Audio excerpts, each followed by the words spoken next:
Hello, y'all. How are you? I'm hearing my voice doubled. Welcome to my birthday stream. It is my birthday. I turned 21 today. Look at me go. I'm old. Oh. It's the Discord call. Yep. So, we're playing some Drunk Dream Daddy. So, Sakura and I are going to be drinking over the course of this stream because it's my birthday and I'm allowed to. We're adults, we can do what we want. Exactly. So, let me finish getting things set up because we were a little scatterbrained this morning. You were, I was not. Because Sakura is ever more prepared than I am. Always. So, hopefully, things are set up correctly. I forgot to turn Sakura back on. Sakura is not showing up. Why? Rude. Yuck. Give me 2 seconds. I'm a little bit scatterbrained this morning. Because I desperately fix things. Because things are broken. You know how it is. Scuff stream and all that. I don't know why Fuji has decided to fuck up on me. It is ever disappointing, considering Sakura made herself a brand new PNG for this. I'm not in the Discord call. That's why. Oh, well, why would that's fucking why it broke? I'm sorry. It was creating more noise than it should have. It was fine.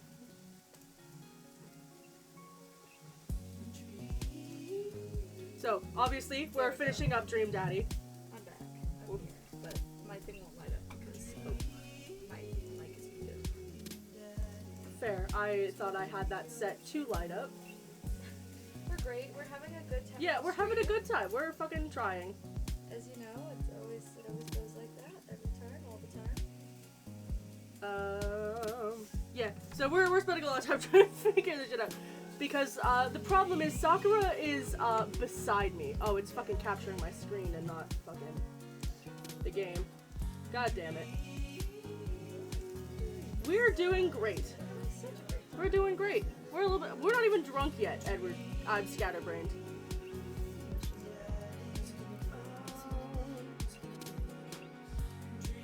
You can wait. It's fine. Fucking apply that. Fucking work. Alright, you're just gonna forever be slightly dim until I figure that out. Yes, suffer. You could turn your mic on. Maybe. We'll have to do a test run to see if that'll be bad. Oh, you know what I could do? I could do this. Hold on. Bye. There you go. Try. Unmute and try. There we go. We're here. And if I'm correct, there shouldn't be any crossfade because her volume is all the way down on my Discord. Amazing. Because we're sitting in Discord next to each other so that way she can have her little PNG up. It's important. It's important. It says I love DILFs. It's great. Yeah. I am going to make one just for this one time. As you should. Because I have too much time on my hands apparently. I'm going to make you bigger so that we can really get the DILFiness in. Thank you. Alright, we're going to get started. Because we love dating dads. Yes. Sakura's got a little grill going. We've got steak and potatoes at 11 o'clock in the morning. I've got some breakfast alcohol. Let's go. We're ready. While I'm doing my afternoon word jumbles, I hear the mail truck pull through the cul-de-sac. I wonder if we get any coupons today. The nice mail person slides a couple letters in a large yellow envelope through a slot. It takes a couple tries for them to get it in. Hey, my coupons. I forgot that's what Chatty looks like. I take a closer look at the large yellow envelope. I lightly knock on Amanda's door. She probably has headphones on. Amanda? She yells through the door. What? I have something for you. I'm kind of busy right now. Could you come back later? Okay, just thought you want this big envelope that you got from HIA. Immediately, Amanda pushes her door open. Horn Institute for the Arts? I mean, if you're busy, I can come back. Father, please. I hand her the envelope, which she tears open with her teeth. That's probably bad for your teeth. She doesn't seem to hear me and spits out a piece of envelope. She pulls out a letter and unfolds it. And? The suspense is killing me. This is her dream school. Amanda's face is unreadable. I can't believe this. You better get in. Oh, honey, it's okay if you didn't. I got in! Fuck yeah! Are you gonna read the line? Oh! I got in! Amanda tosses the letter aside and gives me a big hug. Congrats, sweetie, that's amazing. I think fuck yeah was the better response. Agreed. No. Whatever. You got a line. I'm so proud of you. She pulls away and looks at the letter again. Oh my god, I really can't believe I got in. Well, of course you got in. You're a great student. You nailed the interview. Sorry. And you turned the thing off so I can't see it. Fuck, And sorry. keep doing that, so stop doing that. I don't know why it keeps doing that. I'm just trying to move you to a better spot. Your photography is incredible. no. Wait, Dad? I know this one's really expensive and it's so far away. I think for a moment. HIA was one of the more expensive schools that Amanda applied to, but I know she's had her heart set on it for the longest time. While Sakura is doing her thing. I know, I'm adjusting your thing so the chat box can be read. There we go. You're squishing It'll chat be box. tough, but we're gonna make it work. Really? Of course. Amanda hugs me again. Thanks, Dad. Okay, sweetie, we're celebrating tonight. Dinner, your choice, wherever you want. Wherever? Amanda and I walk along the bayside, tearing our tin-foil wrapped burritos from a nearby food truck. Tearing into our foil wrapped food. You could have chosen anywhere in Maple Bay. Cost was not a determining factor. Please, Dad, you know I'm a simple gal. Just give me a burrito with a view. I can't say I'm mad. Amanda and I sit on a patch of grass and watch ships sail lazily through the bay. And the dorms are right near a bunch of cafes, and there are all these galleries nearby, and there's a discount if you bring your student ID, and... Amanda, slow down. You're gonna choke on your burrito. I know, I'm just excited. Did I mention that students get their own studio space once they're seniors, and we all get professional photo editing software for free? It's nice to see Amanda so enthusiastic about HIA. I wish she wouldn't do it between bites of her burrito. I thought I taught her to chew with her mouth closed. I wonder who my roommate's gonna be. You take a survey online and they match you with someone with a similar major and interest. I bet we're gonna be best friends. Greg and I were. A good roommate can be a lifelong friend. But don't even get me started on bad roommates. Oh no.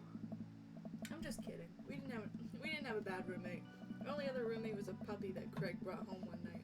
We spent a semester fabricating a story, but our new foreign exchange student had a really bad cough and sounded exactly like a dog's bark.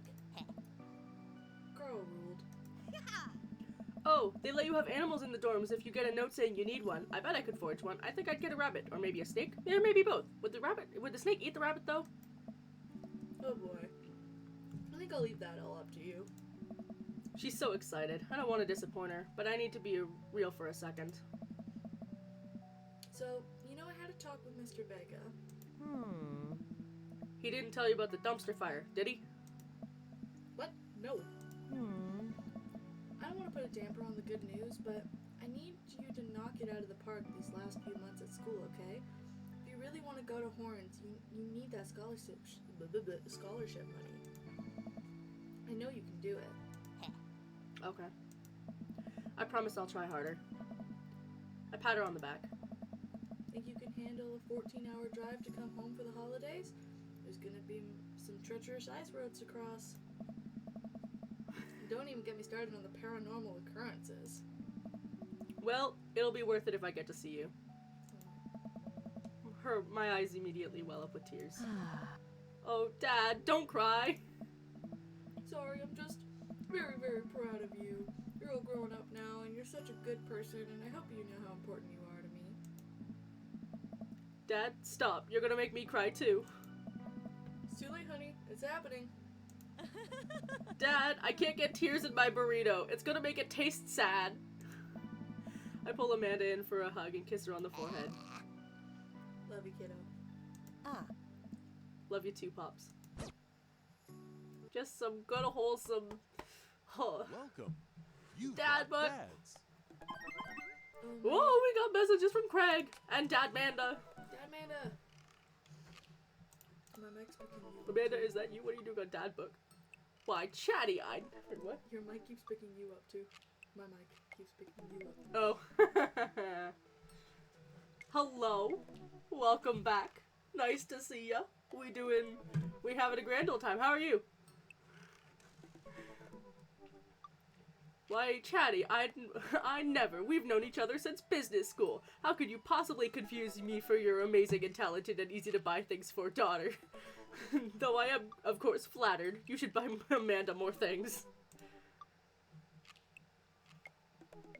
Amanda, you know I didn't go to business school. I can barely even manage to get my degree. Wait. No. Wow. I didn't say that. You never heard that. This is gold. I was a great student, I swear. I graduated at the top of my class because I worked hard and ate all my vegetables. Totally holding on to this forever. For later. Wait, do you even remember what I majored in? I declined to comment. Cool. That's the end of that conversation. Hey, buddy, so I have a favor to ask. Robert invited me over for dinner. And I know it's kind of faux pas to invite another bro, but I've known the guy for years and I still can't get a good read on him, and I know it's gonna be super awkward if I go by myself, so will you please come with me? Slay. Yeah, we will. I love food. I especially love food that's free. I don't know why you're so sweaty over cooking, but sure. Yeah, dude, I'm down. Thank you! I really hope that's a sweat of relief. Eat that dinner! Time to go eat dinner with Craig and Robert. Fuck yeah. That doesn't sound too bad. I could definitely go for free food. But why is Craig being so apprehensive? Does he know something about Robert that I don't? Yeah, he wants to fuck us. I hurry up and reply before my dad brain can work itself into a paranoia spiral. I feel that. They don't have the sweat drops. No sweat drops. Craig and I decide to meet up before heading over to Robert's place. Craig's waiting on my porch, bottle of white wine in hand. Wow. Chatty, bro! Am I glad to see you? He said boy, not bro. Oh. Well, Likewise, man. Glad bro to hear feels your more wine. in character. Oh. Oh, it's not wine. It's sparkling apple cider. Robert literally has a wine cellar, so I think he's good. Wow. Or at least I think he has a wine cellar. I am genuinely unsure if he was telling the truth or not. I can never tell with him. Thank God it's not just me. I never know. He's so deadpan about everything. I usually just laugh it off, but man, that guy's an enigma. We start walking over to Robert's house. Does Robert even know how to cook? I have sincere doubts about whether he knows how to shave properly or iron his shirts. I feel like you learn to cook after you learn those two first. I am drinking a vodka mud shake. Later I'll be drinking a berry blast and then orange juice with probably some peach schnapps or just straight vodka. We'll see. We're just drinking whatever we have, basically. And we have a weird mosh posh of alcohol on hand. Sure do. Nice. One time I saw him grab a hot dog from a trash can. I mean, it was at the very top of the trash can, like, sitting above it, but still, if he were on trial, I think jury would define that as in the trash. In his defense, I've definitely considered grabbing food from the top of the trash before. Well, yeah, I think we've all considered it, but the difference is that Robert has actually done it. True. Maybe he's the enlightened one. Maybe we're holding ourselves back. We arrive at Robert's house and ring the doorbell, but the doorbell won't chime. Must be broken. Craig knocks on the door a few times. Since when does Robert have a dog? I don't know. That's weird. I could hear Robert just inside. 1 second! This is uncharted territory, Chatty. What if he's the one making the barking noises and there's no dog? Don't say that. We're not even inside yet. Finally, the door opens. Robert looks a little surprised to see me. Oh, yeah, you didn't even tell Robert we were coming? What message am I sending, Cam?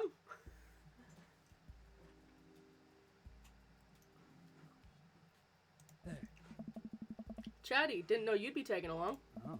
Did Craig not tell Robert I was coming? Come on, Craig. Yeah, Craig. I can leave if there's not. Nice. No, it's fine. Come on in.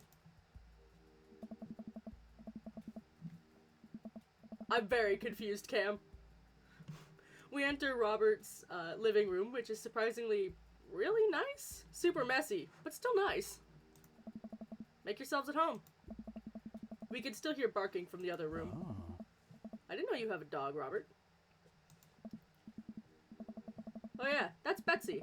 Have to put her up when guests are over. She'll calm down in a bit. Hmm? What kind of dog is she? Pitbull. Rescued her from a dog fighting ring a few years back. She hates strangers. If I let her out right now, I'll probably have to take you both to the ER. Oh. Craig and I make eye contact. He raises an eyebrow at me. Oh, okay. Hmm. Anyways, dinner should be ready in a minute. Hope you guys like ossobuco? What the fuck? Osabuco. I said it right. Woohoo! Robert leaves the room, presumably to the kitchen. Craig leads over and whispers, "Was the dog fighting thing real, or was he kidding?" Fair enough, Cam. Fair enough. I don't know. Dude. What's ossobuco? I don't know. Hmm. Did he make up that word? Until I have Osabuco in front of me, we can only assume, so. We sit in silence for a second, taking in Robert's living room. Are we about to get sawed? Nah, usually when you wake up in those situations, we voluntarily walked into this one. Nice. Robert finally walks into the room carrying 3 paper plates of steaming food like a waiter. I don't have a dining table. Don't trust him, so we're eating here. What do you mean, don't trust them? What does that mean? Also, I don't have real people plates. Hope that's okay. Robert sets plates in front of us on the coffee table. I still can't tell what it is. Looks like meat. Maybe. Lots of sauce. I can make out some vegetables. I think that might be rice, but it could also be pasta. Guess there's only one way to find out. Eat it. I take a bite. Dude. Oh my god. I take another bite. The medley of flavors in this dish is amazing. The meat is so tender, and the risotto. I think that's what Risotto. risotto. Fuck. There's no C. I think that's what it is. It's so creamy. Hmm. Robert, this is really incredible. Who cooked this? Mm. Fished it out of the dumpster. I fished it out of the dumpster behind a restaurant, or at least I think it was a restaurant. Oh. Can you believe people just throw this stuff away? I almost gagged. I'm kidding. I look over at Craig, who looks wary but still has his mouth full. He gives Robert a thumbs up. Glad you like it. Oh. Where'd you learn how to cook like this? Worked at a restaurant in Spain for a hot sec. Is he messing with us? I just had to play along. You lived in Spain? Hmm. After I dropped out of college, I went backpacking through Europe. Crashing on couches, sleeping in hostels, whatever. Totally broke. Worked a couple of odd jobs wherever I could to scrape together some cash. You have returned! Welcome back, Cam. Hi. One night I'm eating dinner at this little restaurant just outside of Madrid. I go to pay and realize I spent the last of my money on booze the night before. I'm in the middle of ditching when the manager catches me and puts me to work in the kitchen. Long story short, they ended up liking me so much they offered me a job. Why not, right? Started living with some distant relatives on my ma's side. Over the course of 2 years, I worked my way up from busboy to sous chef. Learned a lot. Craig and I wait for the punchline. What watchman did he swindle to get back to the States? Who did he con in a game of poker in the back room of a speakeasy for safe passage and the cruise quarters of a cargo ship? Anyway, I still love to cook. I don't know what's real anymore, but this food's so good, I kinda don't care. That's amazing. Hmm. It really is. To be totally honest, I wasn't exactly expecting gourmet cooking here, especially not served on paper plates. I don't care about presentation. If the food is good, it should speak for itself. Agreed. It has to look at least, like, appetizing. If it looks like ass, I don't want to eat that. That's a you problem. It is a me problem. This uso buko is screaming for itself. And paper plates are just as good as regular plates if you double them up. Oh. Hey, is it bad if I ask for seconds? Help yourself, but save room for dessert. I made lemonberry sovereign. Sovereign? Oh. I have no idea. What? You don't know? I don't. Oh. I'm not a food Wild. aficionado. Well, aren't you just full of... Craig looks over at me. Hey. Surprises. Robert winks. You bet I am. You can come over for dinner anytime. Man. Craig. Hmm? I'm gonna go get seconds. That's either a really pointed comment at Craig not telling him that that we were coming, or that's him trying to flirt with Craig. And either way, it's still funny. Me too. After consuming way more usobuco than my body could handle, and then really ensuring a later food coma with generous serving of whatever sovereign was, Greg and I decided to head out. Thanks for coming. I'm making an attempt to be more social. Well, we're always happy to stop by if you want company. Especially if there's also buko involved. Welcome. Yeah, so the more you go on dates, the more you get like little mini things. Mm. So are we finishing up and going for Craig? What are we doing? Yeah. Go for Craig. Oh, we've only been on his first date. I forgot. I got a little forehead kiss. Yeah, you got a little forehead kiss. Got a little forehead kiss. Alcohol.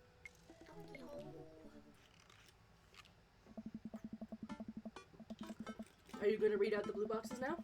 Or do you want me to continue? I can do it. Okay. I really want to get some good quality time with Craig. The last time we hung out, he was so busy with the kids and fending off flirty moms, I feel like we barely talked. Ever since the first time we hung out, I've been trying to get up a little early for runs. I don't think I'm gonna be as embarrassing as last time. Maybe I'll even catch up with him now. I type out a message to him on Dadbook.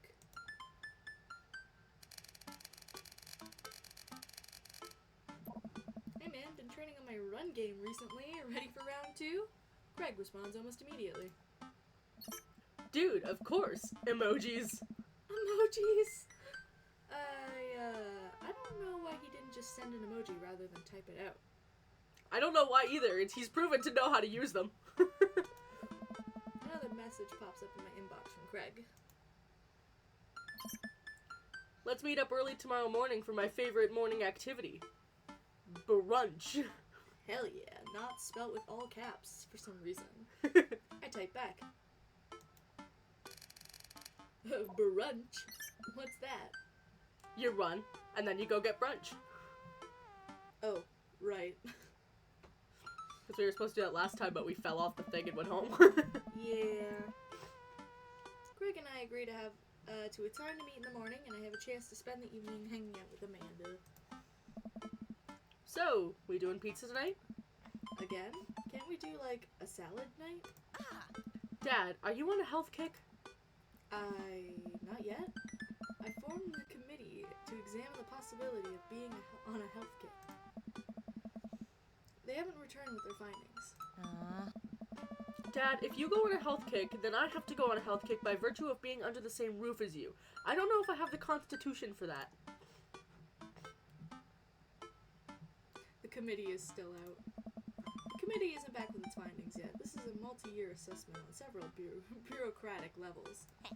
Well, Amanda picks up the phone and go, I read it. Fuck. Amanda picks up the phone and stares at me, unblinking as she dials. Yeah. Hi, yes, can I get an extra large pizza with chicken, bacon, extra cheese, and tomatoes? And a couple of the garlic sauce cups. Amanda, you're going a little north here. Oh, right. Can you maybe throw some leaves on there or something? Yeah, he's going on a health kick. Yeah, Rico, I know. It's tragic. Amanda listens for a second. Hold on, I'll ask. Dad, is oregano a salad? No! Can't blame me for trying. Nah, Rico, I'm talking to my dad. We'll just go with the meat lover's fantasy. Sure, say hi to the wife and kids for me. Amanda hangs up. Rico says hey. The food gets delivered and we plop down on the couch to eat some za. Just be careful. Running is a gateway drug. It's like a slippery slope, Dad. First you go on a couple of light jogs, and before you know it, you're converting the garage into a home gym and renewing your subscription to some sort of weekly kombucha delivery service. Question. Shoot. What's kombucha? Okay, so you aren't too far gone yet. I'm just giving you a hard time, Pops. I'm really happy you're running more and caring about your health. I want to keep you around for as long as possible. Thanks, kiddo. Speaking of which, I'm running with Craig tomorrow. You gonna be able to keep up with him? Hey. Probably not. We laugh and eat more pizza than is probably healthy in the name of carbo loading. I call it a night early, so I'm ready for tomorrow. When I first started running in the mornings, it was pretty hellish. Now that I'm a few sessions in, it admittedly has become a little easier, despite it always ending in me dry heaving over a trash can. Is that what the runner's high is? Just dry heaving? I lace up my tennis shoes, throw on a t-shirt from a writer summit I went to 20 years ago, and head out the door at a moderate jog. Greg is already outside with River strapped to his chest. Hey! He's dressed head to toe in color-coordinated running gear. Wow, I look like a total schlub next to this guy. Hey, bro. Morning, Greg. River gonna be running with us? Oh. Best as she can. We're taking it to the limit, aren't we, kiddo? Goo. Oh, I know what that means. Craig hands her a stuffed toy, which makes her smile ear to ear. Oh. That's Arnold the capybara. Sometimes it's the only thing that'll get her to stop crying. Arnold. Oh, I've been there. Amanda had a stuffed panda that she carried around everywhere. She would throw a tantrum if we even tried to wash it. It was gross. So you've been running lately? Every morning for 30 minutes. I'm basically an elite athlete by this point. Well, I'll try and keep up. So where are we headed? Oh. I was thinking we could do a couple of laps around the park. Okay, that sounds reasonable. Oh. Then we'll do some hill climbs up a slope. Okay, I can probably handle that. Nice. And then we'll close it off by doing some wilderness survival hike running to increase our agility. I'm suddenly struck with the overwhelming need to crawl back into bed. Oh.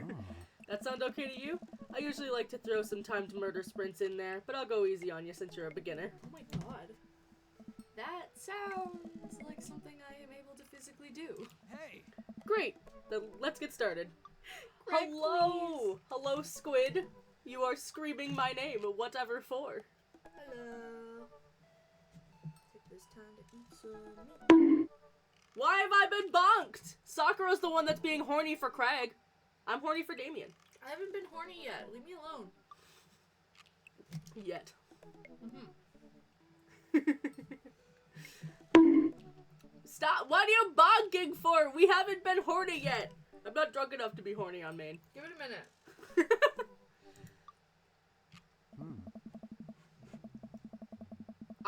Does alcohol count as hydrating? Are you gonna actually make me drink water? I've got a water. I've got a water bottle over here. Drink That's it. yours. Okay. I've got one. Hydrate before you dehydrate. Hell yeah. I've got breakfast alcohol. AKA a mudslide, which tastes like a vanilla milkshake. I have not had any alcohols yet. It's my birthday. I'm allowed to get drunk. Plus, you're an adult. You can get drunk whenever you want. I mean, fair. I will be, cutting back the extreme health destroying stuff in the streams from now on, though. This is my last one since it's, my birthday. Fair enough. So I know people are getting worried about my safety in life. She's fine. Greg and I finally arrive at the park. A few other lone joggers make their way past the perimeter, and River waves enthusiastically at everyone we pass. It's a lot more peaceful in the mornings aside from the birds chirping and River gurgling away in the stroller. It's pretty quiet. The stroller? When did the stroller show up? We didn't have a stroller before. There's just a stroller.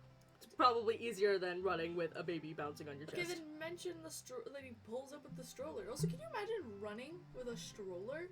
Hey man, Craig manages to do it. Alright, good warm-up. Someone say happy birthday in the chat. Thank you, Bastion. Happy birth. That was the warm-up. Nice. Let's start the show. Nice. But wait.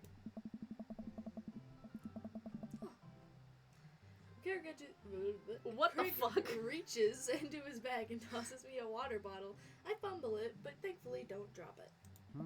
You gotta hydrate, bro. It's true. Take a long sip from the water bottle and feel revigorated.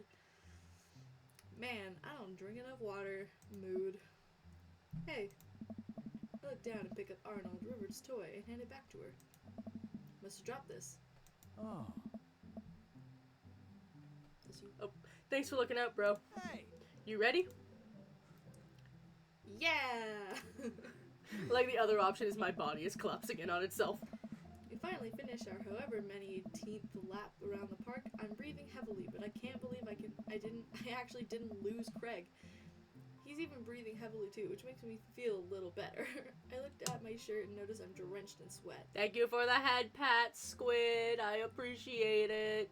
Huh. Almost looks like a frowny face. Ew. That's one. What? Hey. I'm just kidding. Good hustle out there. I'm really impressed. You're way better than last time I launched you off a treadmill. Yeah, man. You really pushed me to my limits just now. I can't believe I held on. Oh. Sometimes you just need someone there to help push you to do your absolute best. I'm glad I could be that guy, bro. Daddy. So now you can bonk me. Who's ready for hill climbs? I was like, I know, should I? I was like, should I? Bonk. Blap. There's my little cheerleader. There's my little cheerleader. Chatty, you ready? Hell yeah. Oh. Yeah, I'll do the really long one. You bet. It's the eternal monologue. Craig takes me to a separate portion of the park where there's a steep hill that seems to go up forever. I strain my eyes to see some other joggers at the top. So what do we do now? We run up the thing. That looks like a lot. Chatty, there's two things you need to know about this hill. One, don't stop running till you get the top. And two, Craig points to the top of the hill. Hey. That's not the top. The longest one. Let's do this! I don't know. I finally reached the top of the hill after making my way past what I originally thought was the top of the hill. Once there, I hunch onto my knees and gasp for air. My lungs are like daggers poking my ribs. I can feel my heart in my ears. Oh, more head pats! More head Lots of happy pats! Thank you for the birthdays. raid, Panda! I don't know if I need to shout you out. Can you shout yourself out? Because I still haven't figured out how to shout out people. And Cloud's not in the chat. Thank you for the follow! Thank you for the raid! Hello, peoples! Hello, everybody! We're having a grand old time. We doing some drinking. We've got some steak and stuff. We're having a good. Hi, Kawaii. I'm pretty. I thank you, Panda, for shouting yourself out for me. One of these days, I'll figure it out. It's like I know I only have two mods. One is Panda, one is Cloud, and Cloud's not in the chat. Thank you for the follow! We're having a grand old time. It's chaos. We're having fun. River, I'm having a moment. Please. Oh boy. Greg looks like he's taking a beating as well. So he is human. Chatty, put your arms on your head and stretch out your elbows. It'll help you breathe better. I do as Craig says. It feels a little better, but I'm still in agony. And here. Craig tosses me the water bottle again. I hydrate like my life depends on it. Thanks, dude. Bro. Yo, wait, is that the same water bottle he uses? We doing an indirect kiss? I don't know. I don't know if he brought a second one or not.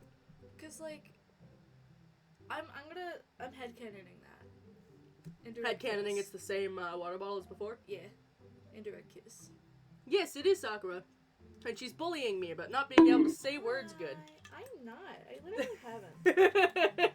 I'm glad you like Sakura's new shirt. I made this whole model specifically for this one stream, and you'll probably never see it again. You know you're setting up an expectation of having a new one every time we do a game, right? You know, I'll take that. I'll take that L. Phenomenal work. You feel that lightness in your head? That's the runner's high. Oh, that's it. I thought I was just, dying. Want to take it slow for a bit? I would like that very much. As we're catching our breath, River starts crying. Aw. What's wrong, Sweet Pea? You want to play with Arnold? We lost Craig Arnold! looks around us. Bro. Oh no. boy, man down. I think we lost Arnold. Oh no! River keeps wailing. Hey. I've abandoned my child's toy. We gotta find him, dude. It should be simple, right? We just gotta retrace our steps. I remember River last having it down at the bottom of the hill. Hmm? Craig and I jog down the path, searching high and low for the stuffed capybara, which Craig takes the time to explain to me is a large rodent native to South America. We get to the place where River might have dropped it, but it's still nowhere to be found. Looks like we got a mystery on our hands. We have to get to the bottom of this. I suspect foul play. Looks like this is a prime case for world-renowned detective, the Daddy. Dude, it's time for a bro adventure. A bro venture! Oh. We We high-five and decide to jog back to the park to see if we can find any leads. So it looks like there's a couple more places to check and some bros around here that we could interrogate. Sounds good. Hey. Also, I hope you guys like Sakura's shirt. I think it's pretty great. I like it a lot, and that's all that matters. Wait, who's good cop and who's bad cop? I think about it for a second. Well, I think with your statue and overall resilience... Oh no, he's hot! intimidating Agreed! Friggin' Craig is very hot. child. Right? Daddy. Sakura's been simping for Craig, and I am a hardcore simp for Damien. Yeah. But on the other hand, you do have an adorable baby strapped to your chest. What happened to the Soft as stroller? I Where will the send you fuck to did the stroller Jesus. go? We had it and then it disappeared. What the fuck? Fair. What are you looking at? You don't realize chat's Yeah. up here, right? You could read it here. Yes, stretch. You gotta stretch. Everybody's gotta stretch. Why? No shrimp spines here. I say as I immediately resume shrimp spine position. I was gonna say, I'm an artist. I always have shrimp spine. And I just have bad posture.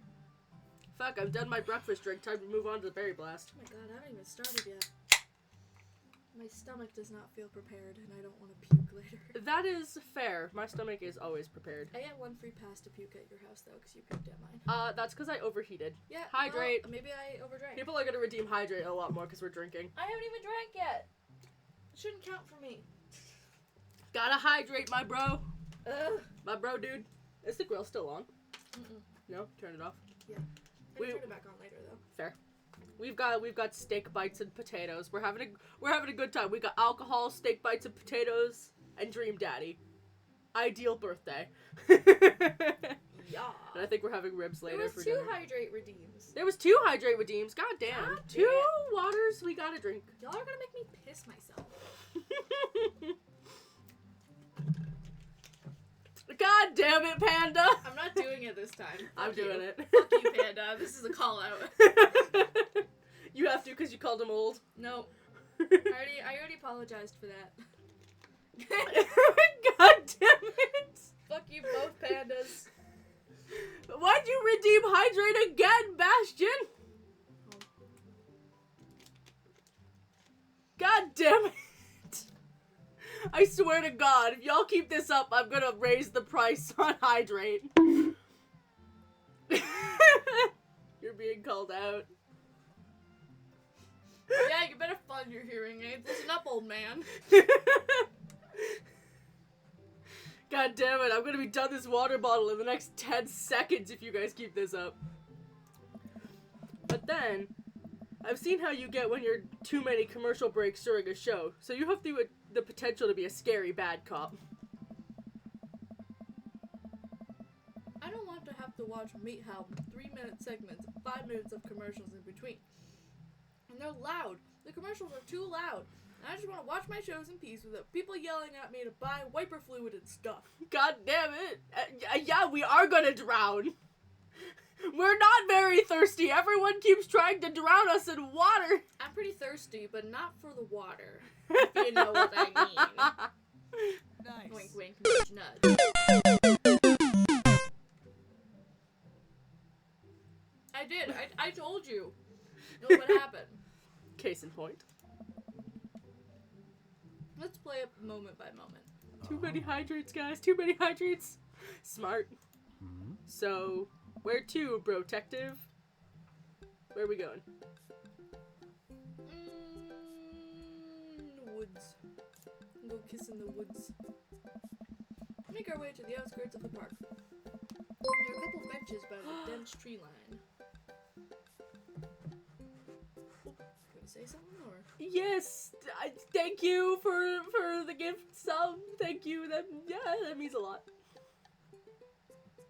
Wowie. Looks like Robert's here all by himself. Robert? This also seems like the perfect place to look for clues. Interrogate Robert. Maybe Robert saw something. Thank you for the gift sub. Even if we interrogate Robert, he's just gonna fuck with us. We walk over to Robert's bench. Hey. Hey, Rob. Don't call me that. Okay. Hi, Robert. Don't call me that either. Okay. Hey, buddy. Oh no, he's hot! Welcome to Robert. He and Craig are the two most fought over daddies in this friggin' game. Everybody loves Craig and Robert. As they should be, really. I fucking love Damien. Yeah, there's the horny bonk. Yep, was waiting for it. I don't know. What are you up to? Why does Greg look really suspicious with that facial expression? Thinking. This is my thinking bench. I have to get a solid 2 to 3 hours of brooding in per day. Fill quotas. Have you by any chance seen a small stuffed capybara around? Capybara is... It's a large rodent native to South America. I know. Nice. So have you seen one? Hey. A stuffed one, not a real one. That would be weird. I want to be bad cop. Alright, Robert, we've been nice. Help us out or I'm gonna go off, learn how to fight, and then come back here to kick your ass. You? Learning how to fight? Please. Well, fine. If you don't tell us what we want to hear, I'm gonna spoil the season finale of Long Haul Paranormal Ice Road Ghost Trackers. Fuck. I know, that's so hard to say. You're bluffing. My buddy here doesn't play by the rules. Chatty will do it. Callum and Flint crash into a haunted... Stop! You're a monster.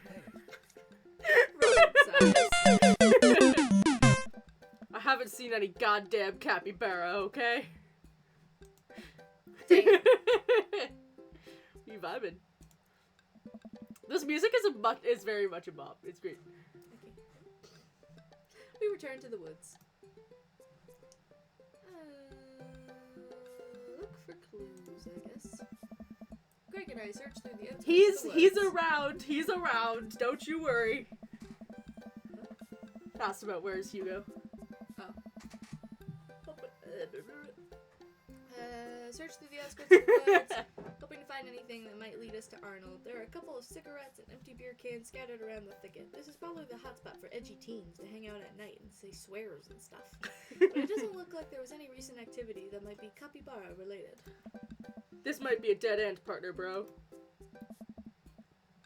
We return to the woods. Alright, we already interrogated Robert, so let's move on. Where to now, bro? Let's go to the field. Alright. We wander out to the grassy field at the center of the park. Yes, hello.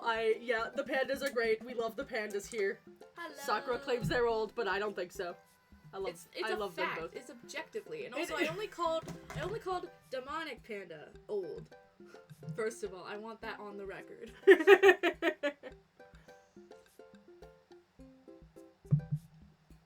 But Kawaii is older than Panda. Yeah, but we don't. Kawaii is not old. It's just how it works. Men are old. Alright. Here's Matt and Carmen's stuff. Oh yeah, let's go talk to them. Interrogate River. Let's talk to Matt and his daughter. I love that! Fucking God, I want to play Stardew with them now.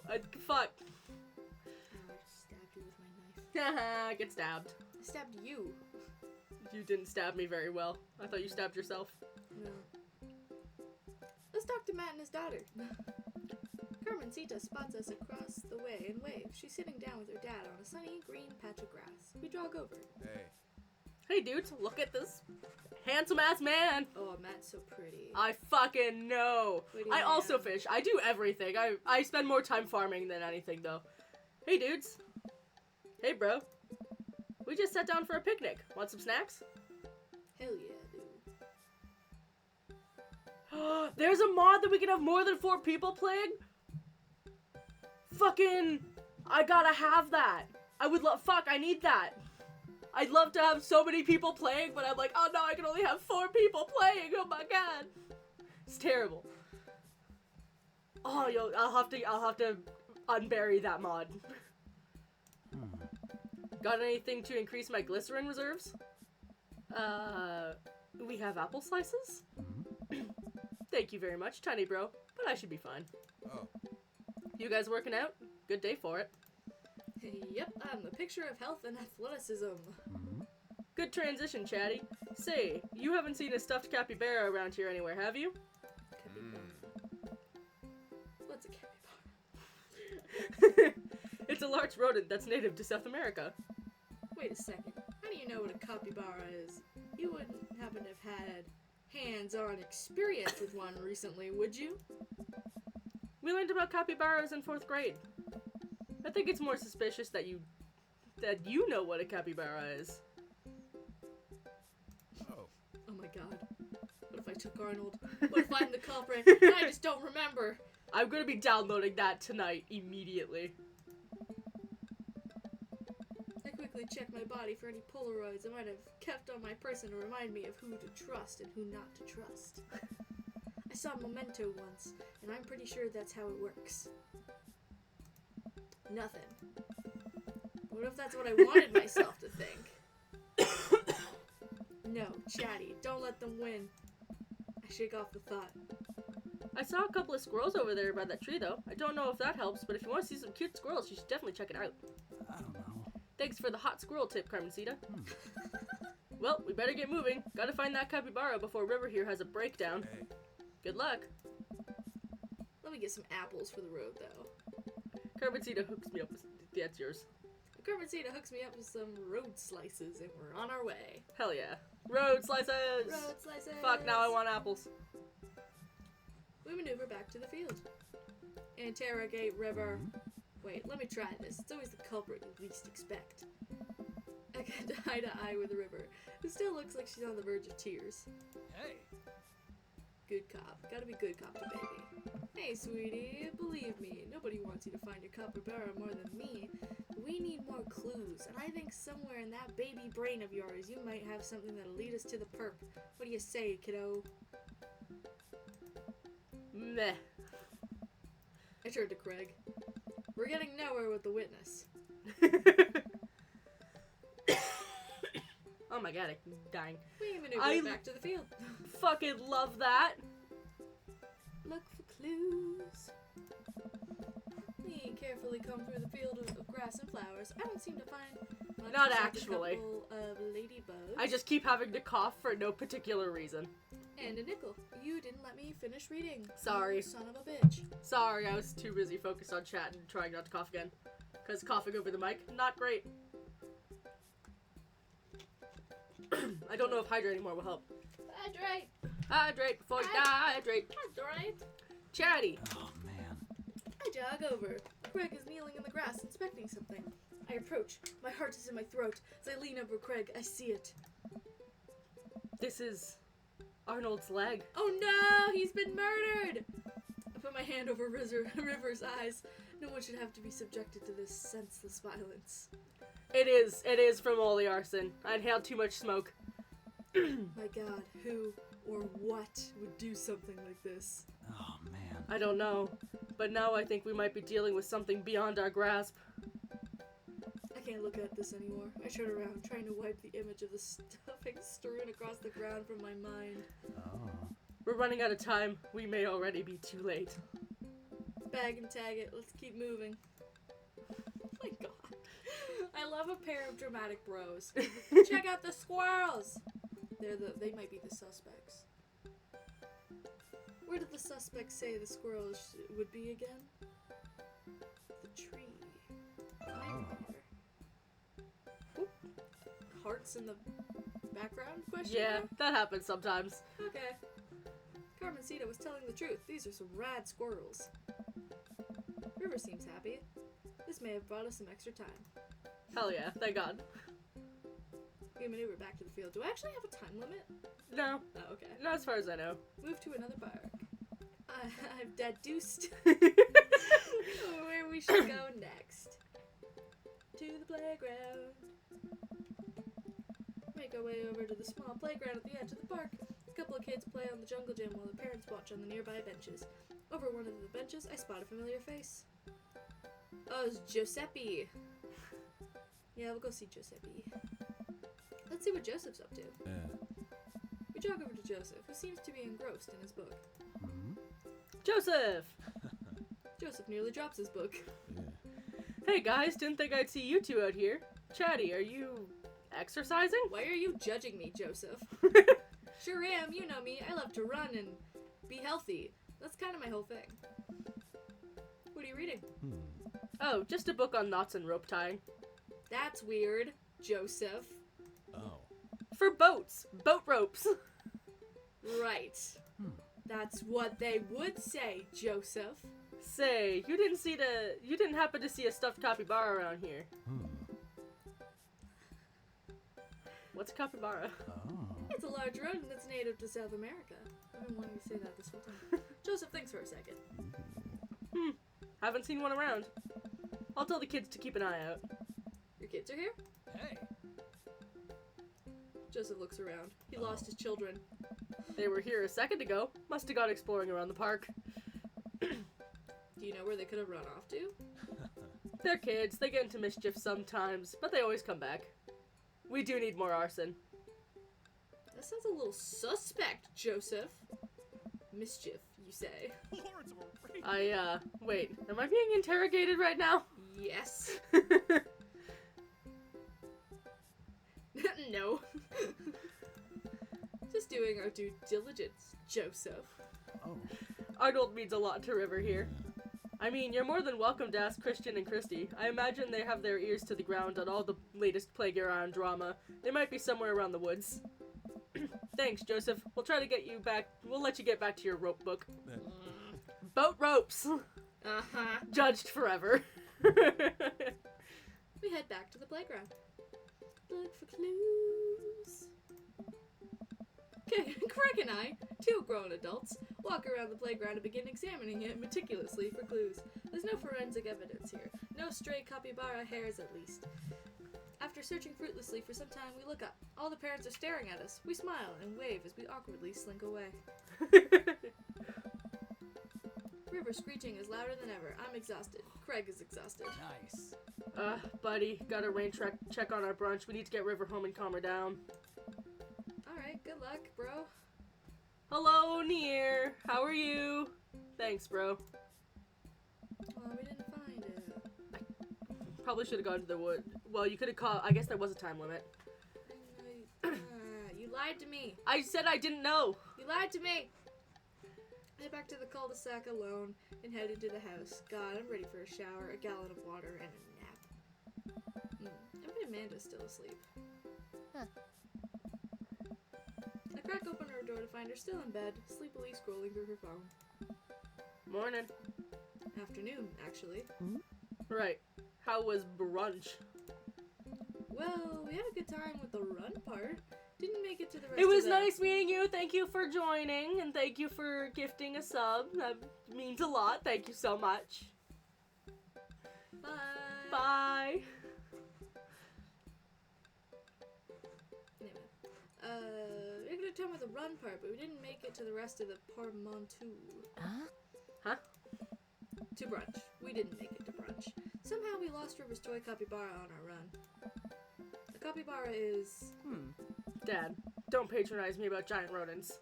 I know. Sorry. Anyway, figured out that Joseph's creepy twins had something to do with it, but we never got to the bottom of it. So the run went well, though? I was a little worried about your endurance. Yeah, it was rough at first, but it ended up being a piece of cake. I actually feel pretty great. Whoa! Oh, my legs give out.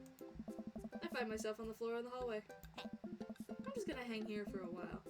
You take your time getting up. Damn. Date complete. That was potty humor. Angry about that. Ooh. Oh, Place last. sad. Bad rank. Sad. I got almost all the way up for bro, though. Almost. But not enough to save your date. I know. Well, it's been a long day. I'm just about ready to pack it in. After a few bites of ice cream from the freezer, I turn off all the lights and walk down the hall to my room. I wonder if Amanda's still awake. That kid needs some sleep. As I pass her room, I hear a faint sound. I can't quite make out what it is. I get a little closer. Is she crying? Oh, girlie, what are you crying about? I knock gently on the door. Hey, This sorry. is me! Sorry. Hey, Amanda? The crying immediately stops. Not right now. Her voice sounds strained. She sniffles.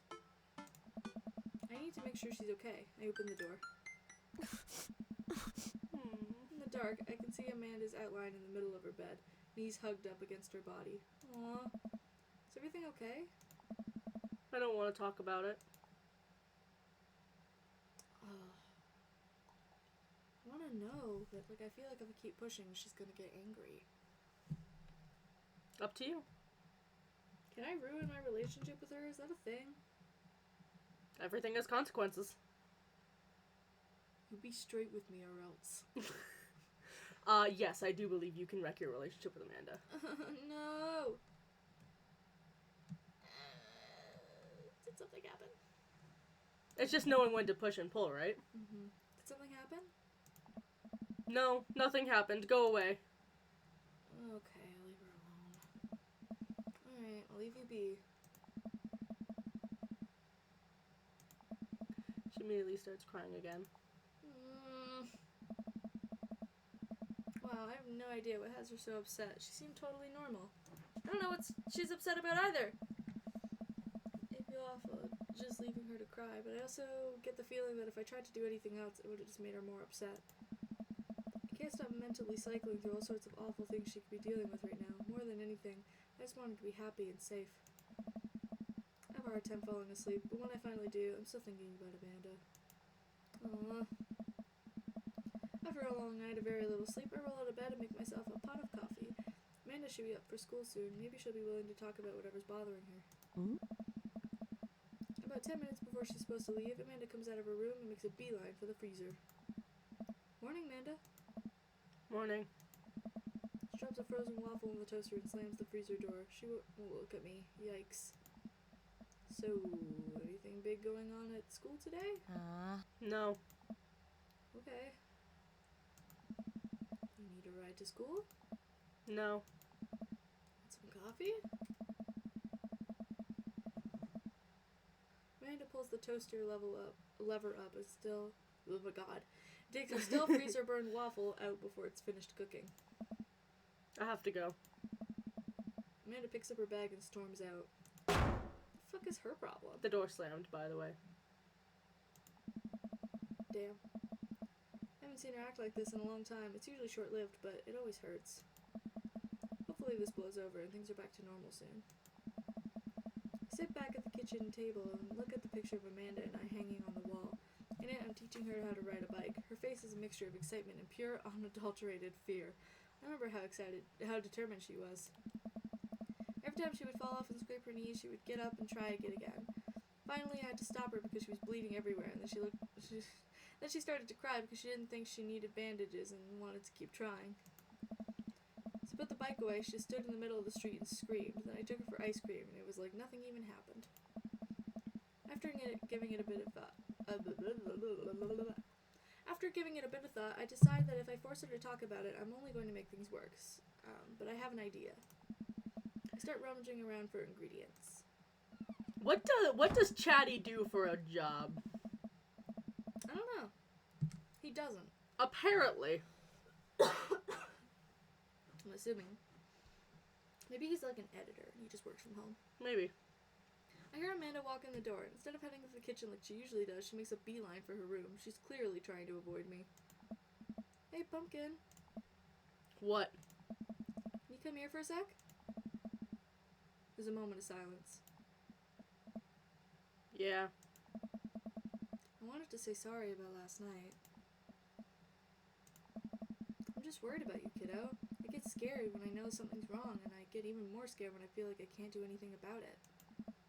Dad, So just, whatever it is, and you don't have to tell me if you don't want to, but whatever it is, just know that you have a dad in your corner who wants you to be happy. Oh. Honey, You know I'm bad with words, so I was hoping I could speak a language we both understand. I pull a cake out of the refrigerator and place it on the table. Hopefully the frosting is set by now. Ta-da! Dad.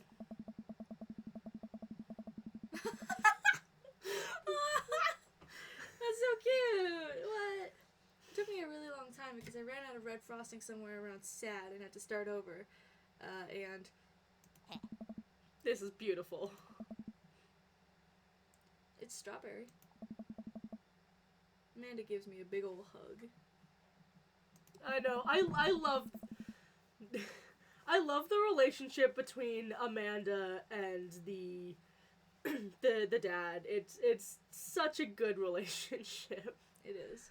I grab some plates and forks and serve us up some delicious cake. So, it's really stupid. What is? This whole thing. I know I've been really weird lately, and there's just I don't even know how to explain it. I feel like I might have to make you a chart. I'm listening. Do you want me to take notes? Oh no. I guess I should start from the top. So, you know how Emma R. is going to the fancy art school in California, right? Emma R. Oh, God. Oh. The other one. I guess you're not technically wrong. It's good to have fallbacks like that one. Anyways, ever since she got the acceptance letter, I've been feeling like she's drifting away, you know? And she's been spending a lot more time with Grace and Emma P. I just thought it was all in my head for a while, but I found out from Rose M. that both Emmas, Grace and Noah, all went to a part at Mackenzie F's on the same night they all told me they were busy studying for the Cal Gay B final. Yikes. So, another important piece of information is, God, this is embarrassing. I, have a crush on Noah, and, that's a thing. Oh, I already knew that. What? Whoa. I had no idea. I definitely didn't know that, okay? You're a bad liar. It's like I absolutely already knew that. So are you! I learned from the worst. Anyway, so the only person I told about the crush was Emma R, and she promised not to tell anyone. I didn't confront them about the party thing because I didn't want to start drama, so I just kept quiet and kept going on my business. Amanda sighs. And then one day I invite everyone to go get nachos at the mall after not texting me for like 2 hours, even though none of them put their phones down for more than 60 seconds, and they're all busy, like, simultaneously. So I tell them, never mind, I'll just eat nachos at home, right? But we were out of chips, and I really, really wanted nachos. Totally understandable. Ugh. So I go to the mall anyway to get to the food court, and who do I see there but Grace, Emma P, Emma R, and Noah, all hanging out together and eating nachos, without me. Aw, that's shitty. What? It gets better. I'm standing by the escalators watching them, and I realize that Noah has his arm around Emma R, which is kind of weird, right? But then they kiss. No. Yes, I know. So I storm over there, and I'm like, hey! And Grace drops a nacho on her shirt, because of course she does, and Emma R just, like, glares at me. Grace. Nothing's coming up. I don't know who that is. Grace is the gossipy one? I know! Huh. Grace is the one nobody really likes, or I guess that's me now. But anyway, nobody will say anything, and I'm just like, you guys suck, which I realize is not the most elegant thing to say, but I was very angry and really embarrassed, and now I just want to get out of there. And so I left, without nachos, might I add, which only further contributed to this shitty day, and immediately drafted a super long text to the group chat asking them why they've been so weird. And I wrote another one to MR, asking how the Noah thing has been going, and sorry, I know it's a lot. You still following? What did Emma R say? Ooh, okay, get a load of this. MR says, you know what, let me just read it to you. Amanda pulls out her phone and reads, word for word, an arduously long string of text messages. Can you believe that? I cannot believe that.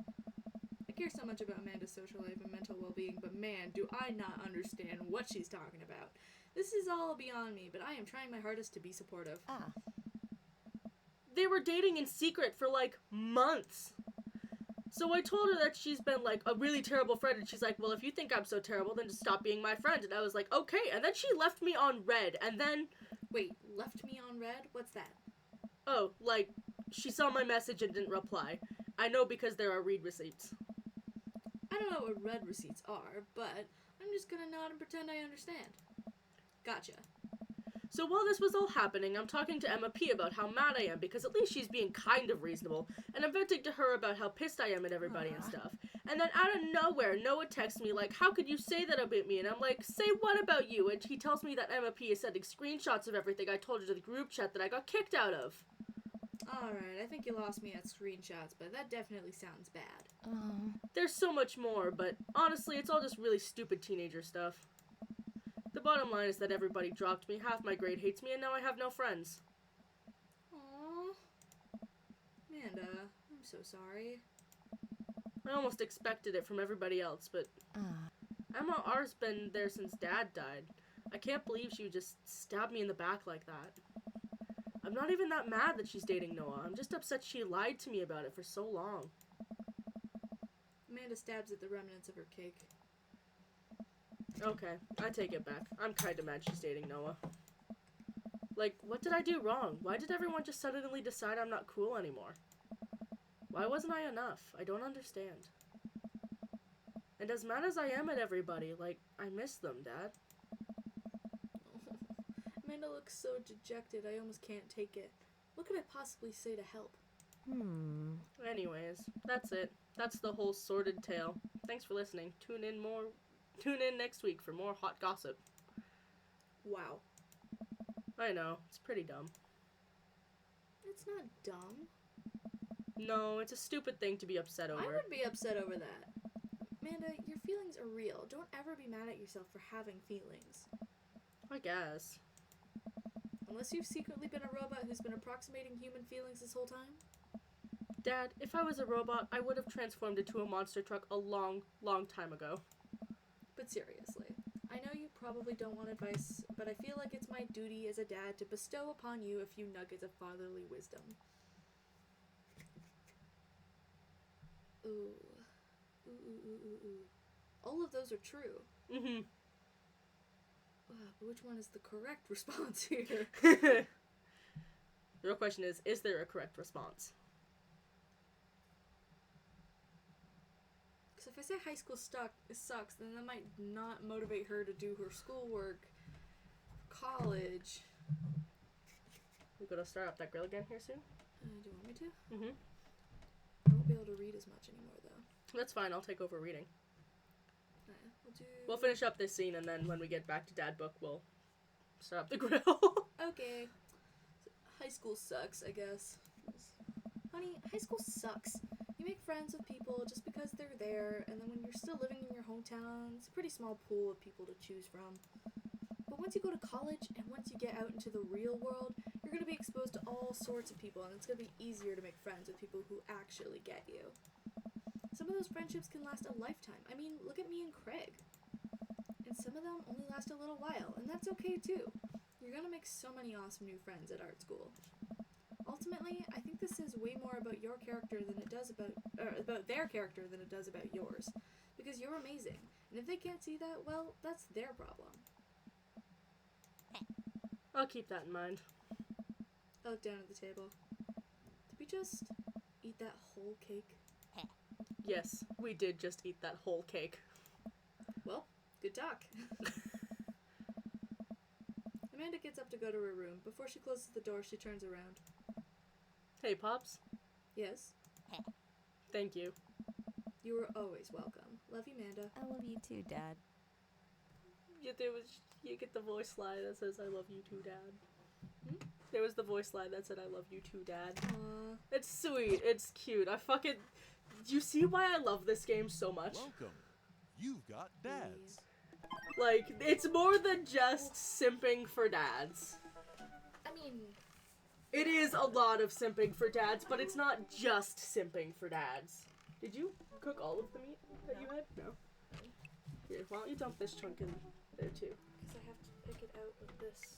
Oh, It's fair. annoying. So I just figured I'd go through all of that and then I'll Fair just enough. bring that over here. Alright, so what are we doing? We go for Craig, or are we... I thought you decreed that we have to do Damien. I did decree that we have to do Damien, because I love my best boy Damien. Okay, you do the Damien routes and you do the reading for that. We got something from Dad Book. From me. Chatty, listen, this is you from the past. What? Whoa, how'd this happen?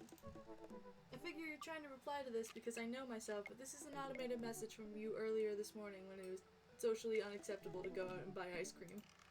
I forgot I did that. I forgot how I did that as well. The future is amazing. Listen, life is short and ice cream should always be acceptable, but unfortunately, this isn't the society we live in. And it's less the society we live in and more me projecting my own anxiety about being judged onto others, but you know what I mean.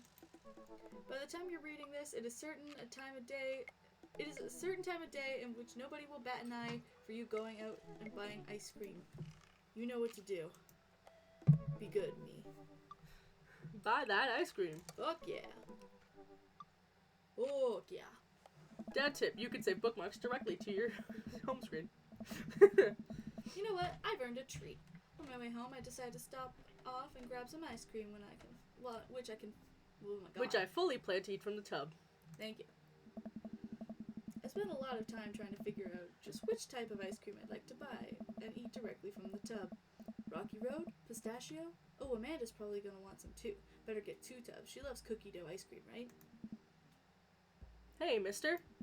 I turn around to see Ernest. Oh, that guy. Leaning up against the wall of the convenience store. Ernest? You're cool, right? Depends. I'm so cool. Look at this fucking angsty ass teenager. I'm so cool. I'm shocked you even have to ask, Dude Meister. Oh my god, I asked the wrong person. Could you just help me out? What do you want? Help you out? There's no fire involved, is there? Just clouds. So if I give you $20, will you buy me e-liquid? No! Ernest, what's e-liquid? It's like, Gatorade, you know? Electrolyte liquid. I'd get it myself, but I'm banned from here for trying to run a grift on the cashier. A classic fiddle game, you know the deal. Oh, if you're talking about balanced electrolytes, then I got you, little buddy. I didn't know you played the fiddle. Just ask the clerk for a blue Kranzapple Vortex. He'll know what it is. No, don't do that! Don't do that! Chatty!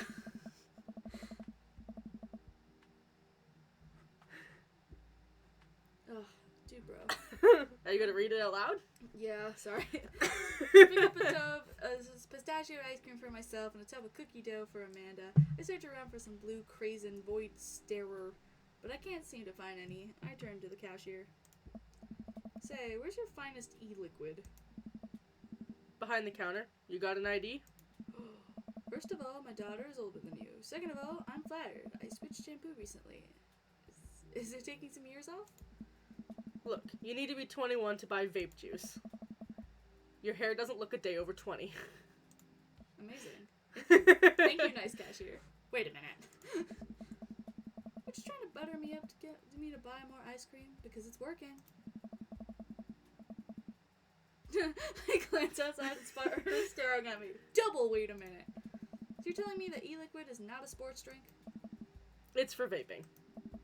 Ernest is watching us intently through the window. I better go give that kid a piece of my mind. I see. Okay, look, I'm gonna pretend that you didn't just try to trick me into buying you that old Baphomet's cop syrup, and then go inside here to purchase my ice cream. I won't tell your dad if you promise to scram. And stop vaping. We'll get popcorn lung. What if I give you 25? Go home, Ernest. As I'm walking back inside, Ernest calls after me. You can get popcorn lug from microwave popcorn, you know. Can you?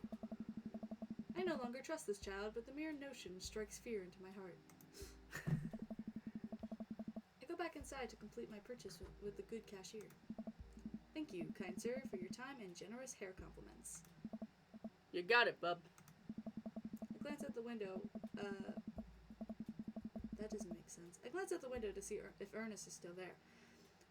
Looks like he's talking to some other poor sap. Guess I should go outside and save this other guy some grief. Wait a second. That's definitely a cop. Oh boy. I grab my tubs of ice cream and bolt outside. God damn it, Ernest. Ernest is already face down on the hood of a squad car. Uh-oh. Ernest, did you seriously just try to get a cop to buy you e-liquid? Do you know this kid? I'm friends with his dad. Yeah, we live in the same cul-de-sac. I know his dad. Listen, he's a good kid, and... I'm this boy's father. Robert! That's not true, sir! I like how Robert just appears out of fucking nowhere. He always does in the weirdest situations. He does, Robert! and that is what we love about Robert. The fact that he just appears to cause more chaos and also help people out of situations. Oh, Robert. I turn around and see Robert walking up the street and toward the convenience store. Ernest, what are you doing?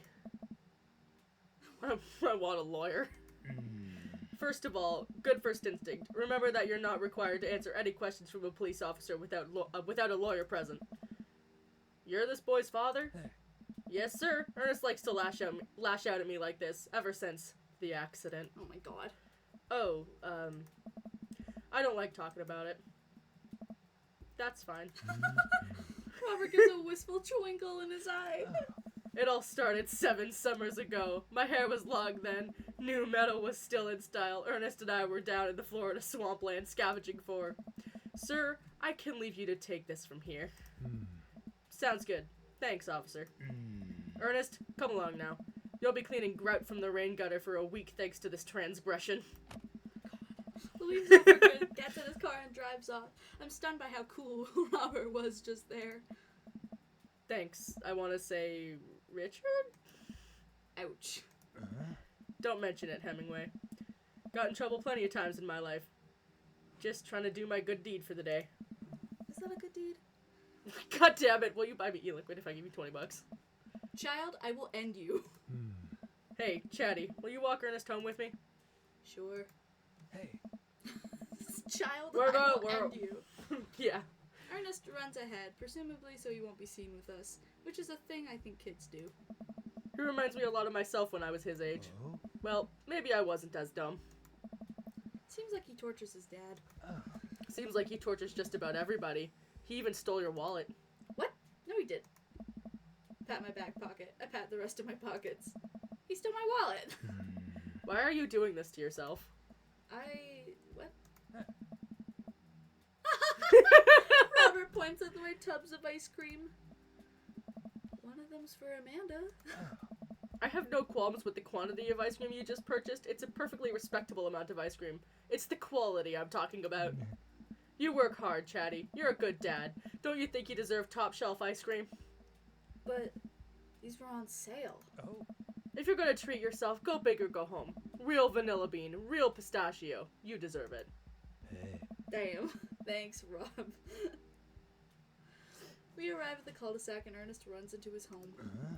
That boy is the reason why we don't have prizes in cereal anymore. Hey. Catch you around, Chatty. Robert tosses me my wallet. I catch it with a surprised look on my face.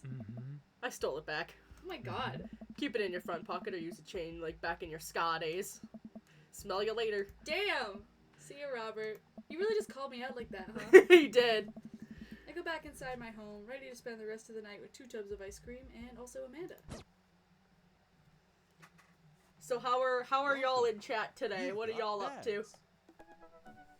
Y'all having fun? Y'all enjoying the quality dads?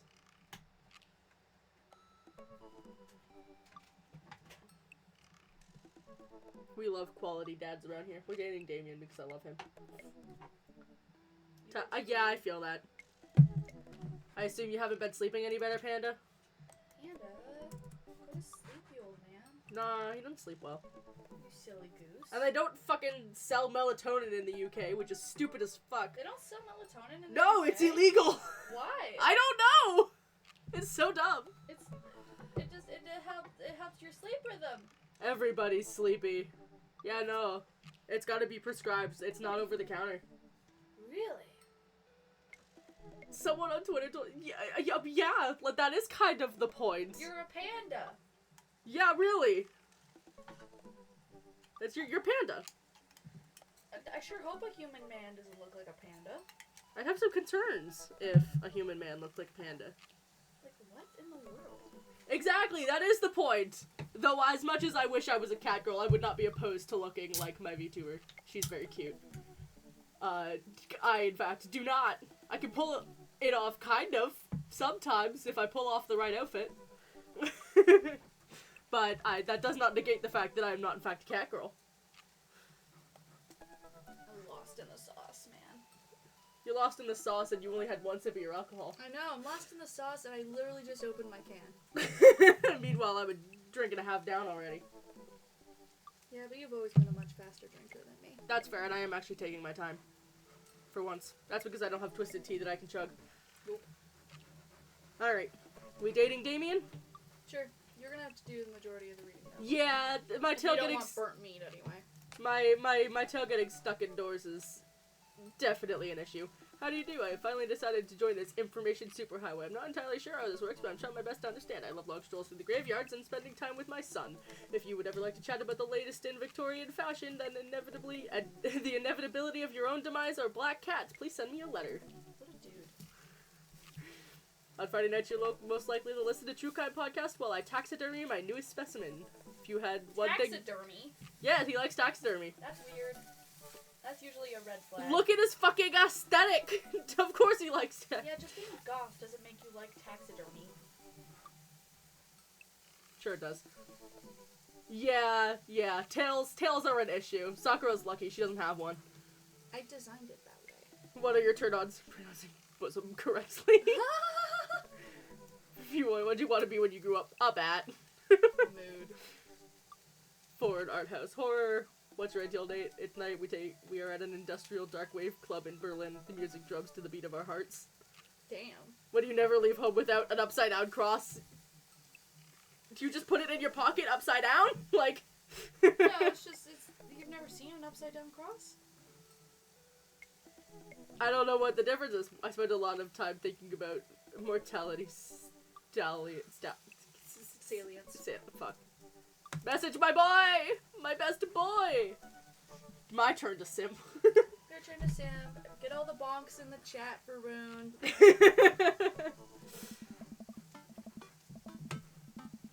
Damien seems really interesting. Oh, there's a hydrate. Hydrate before you dehydrate. Oh, you dehydrate.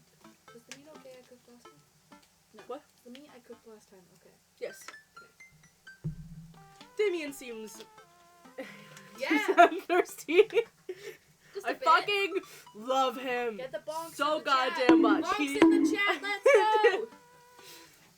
Damien seems really interesting. A little odd, but interesting. I think I should hang out with him to get to know him a little better. It's true. I navigate to Damien's dad book page and type out a message. The double bonk. Get bonked. Hey dude, you seem cool. We should hang out sometime. I sit there for a minute before I see that Damien's typing. But then he keeps typing. Oh god. And typing. Man, is this guy writing a novel? I leave the computer and make some coffee. He's still typing. And when he's he still gets back. typing. Yep. I sip my coffee and the computer finally dings. Chatty. I must confess my excitement to be receiving your kind letter, as you see, I do find myself available to enjoy your company. I must ask for your forgiveness, however, as I believe our first meeting did not paint me in the gentlemanly manner I would have liked. Oh, whoa, there's more. I would be highly flattered to enjoy your companionship at my residence for an afternoon tea and stroll around my garden, as it should please you. Till then, adieu. Yours, humbled, D. Bloodmarch. He really wrote a whole letter, huh? He did. This is how you know. Yeah, there's only one brain cell in this friend group. Only one. Only one. And it pings around depending on who needs it. Whoever's streaming at the time. You don't even have the brain cell right now. I have the brain cell right now. Yeah, and this time Sakura's got it. You put salt on them? Nope. Oh, rude. You can do it yourself. You're a big girl. Wait till I put all the hot Yes, shit on your plate. I know, shut up. I stare at the Weirdo. screen and reread the letter several more times. Hey Amanda, can you help me with something? He doesn't know how to read it. Dad, for the last time, I am not popping your back pimples. Ew. Ew. No, can you interpret this for me? I turn the computer to Amanda and she squints at Damien's message. This is the same energy as my grandma asking me if a guy on plentyoffish.com was a catfish or not. That happened, by the way, chat. I need you to know the horror of walking into my living room at 9 in the goddamn morning and my grandmother being like, hey, can you let me know if this guy's a catfish? And then showing me an email of a man who just sent just a whole bunch of selfies to my grandma. And he was a catfish. That's the worst part. Bizarre. Rant over. I just don't understand NetSpeak. Like, is this how you kids communicate with each other now? No, he's just weird. Oh, totally. This is the hot new thing. See, Dad? We kids got over saying LOL and LMAO and whatever, and decided that what we needed to do was bring it back to the 1800s. So what do I do? Where's your pen and quill? Those are the same thing. What? Did you forget to unpack the pen and quill? Dad, how will we address the nobleman in regards to your upcoming debutante ball? Okay. Father, without a proper chaperone, you'll never end up with a suitor worthy of our land. Or our dowry. Or... So you read Pride and Prejudice for school one time, and now you're reciting things you know about it way back. Now you know about it back to me, aren't you? Like, the first 5 pages, then I read a review of the movie. Still gotta be, though. Great. So what do I say to Damien? I got this. Amanda reaches over me and types out on the keyboard. Please don't. Sure thing, dude. Regards. Chatty. Amanda hits send and smiles at me. Oh my god. Well, I suppose that's that. You're about to get potatoes. Potatoes! I make the short walk over to Damien's house. Well, I guess Oh my god! What the fuck is up with his house? I know, fuck, I love it. Damn, Well, bro. I guess you can't really call it a house. More like a manor? Estate? The Gothic architecture looms above the other homes in the cul-de-sac. I like how it's with, like, uniform house, Damien's house, uniform. Just makes me... I strive to be like this man. I love him so much. I walk past a couple of gargoyles guarding the front door and look around for a doorbell. There doesn't seem to be one. I pull the large, ornately carved bat's head door knocker back, and a hollow sound echoes throughout the house as I strike, against the door. I wait several moments before the door slowly creaks open. It's a little creepy, but I enter the home and take a few steps into the foyer, noting the oil portraits of who I assume are dead relatives hanging on the wall. They're not. They're gonna be just like random people.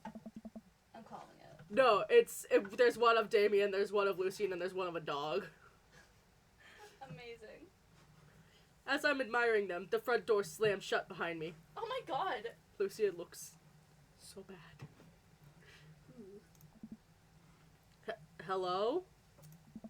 Silence. An oil lamp in the corner flickers dimly, casting ominous shadows against the wall.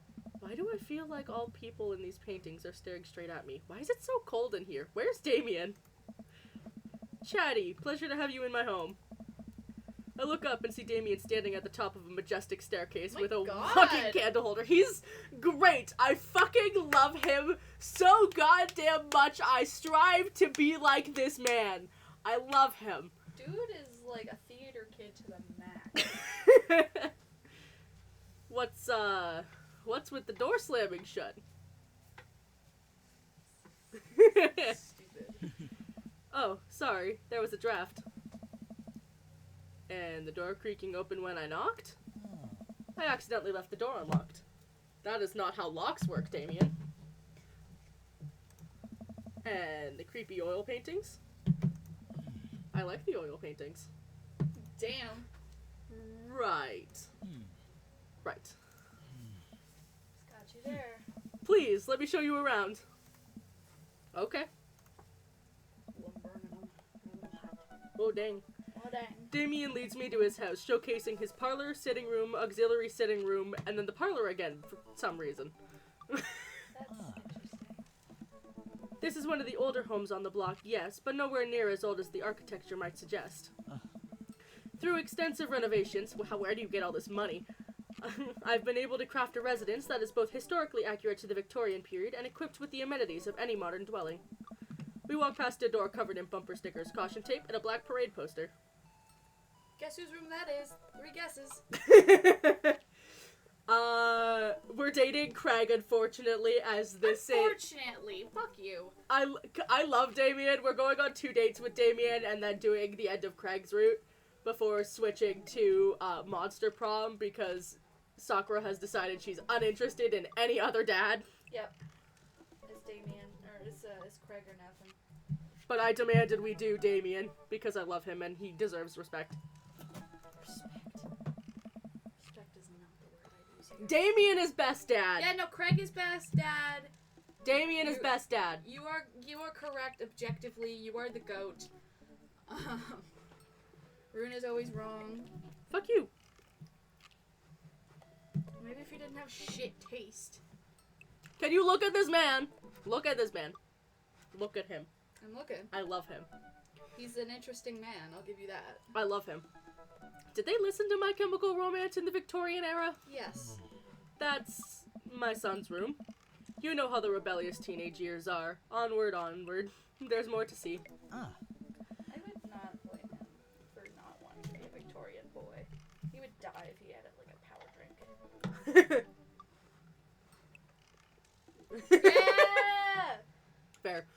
We reach a door at the end of the hall that Damien opens with a flourish. And this is the library. He is the vampire dad from The Sims, 100%. Sunlight streams from floor to ceiling, arched windows. The walls are lined with packed bookshelves, and even more books are scattered over period-appropriate furniture. Damien is clearly proud of this room. Damn. What do you want to do? Oh, I have to decide? Yep.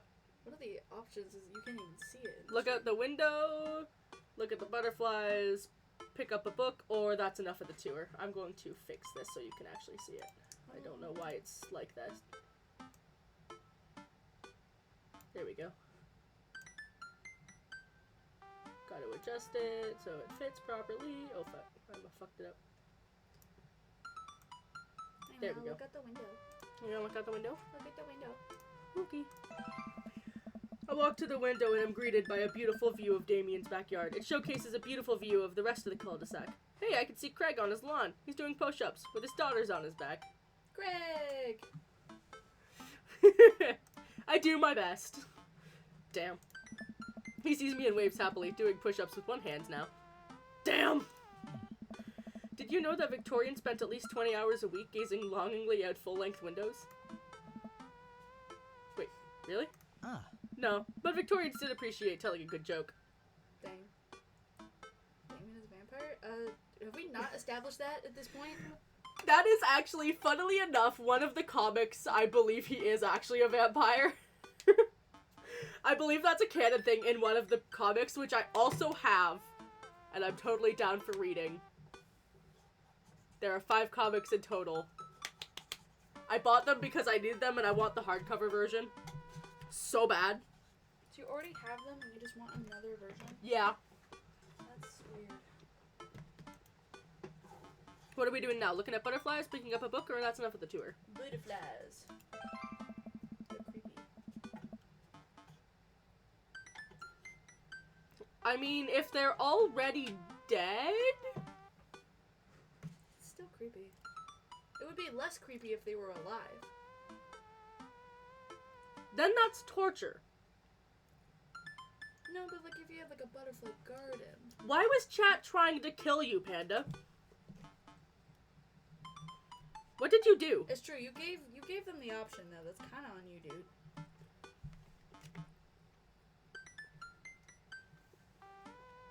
dude. As you deserve, Dan. As you deserve.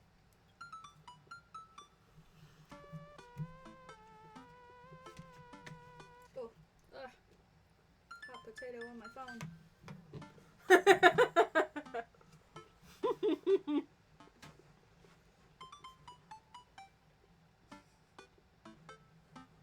Oh, damn. Nice bugs.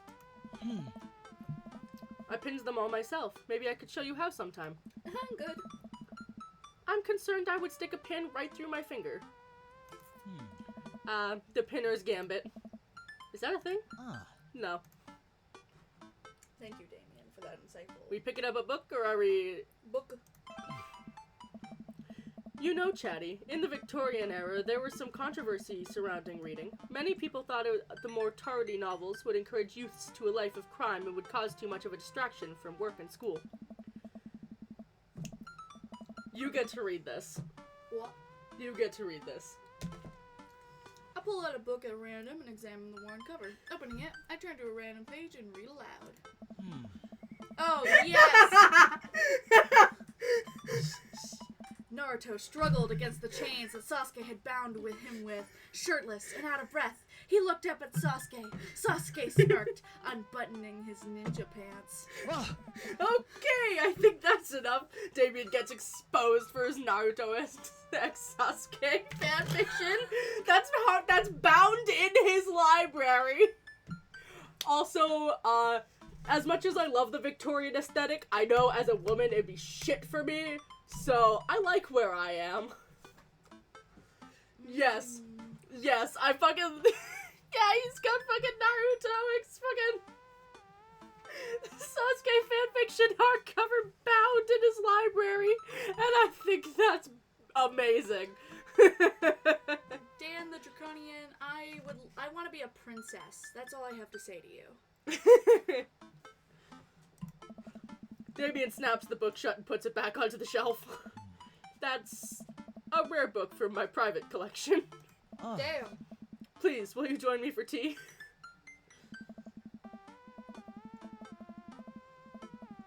Okay, old man. I'm gonna go back to your time period. Yeah, that's fair. If I had to choose, I would definitely go back to the aesthetic, to the Victorian era. I just fucking love it. I follow Damien to his sitting room, where finger foods have already been set upon a beautiful tiered silver tray. I take a seat on one of the high-backed chairs as Damien pours and serves me some tea. Damn. That's fair. I can't believe we're having high tea. I never thought I'd get to do this. Damien smiles to himself. What? Oh. It's a common misconception that high tea refers to wealth or class of the people enjoying it, when in fact the high refers to both the latter time of the day that the working class had to enjoy tea and the height of the tables on which they're served. Oh. Oh. My dear friend, we're currently enjoying afternoon tea. That's informative. Damien takes a seat next to me and serves me a tiny sandwich. Aw.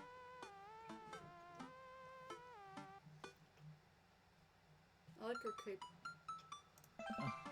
It's a cloak, actually, but thank you. Victorian fashion is very important to me. You pull it off quite well. Oh. Oh, thank you.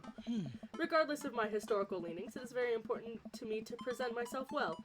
It has taken a long time to come up with a style that is both true to form and representative of myself. I'm very happy with how I dress. Yeah, because they made statues of men with dicks and they put them all over the place for people to gawk at. Renaissance.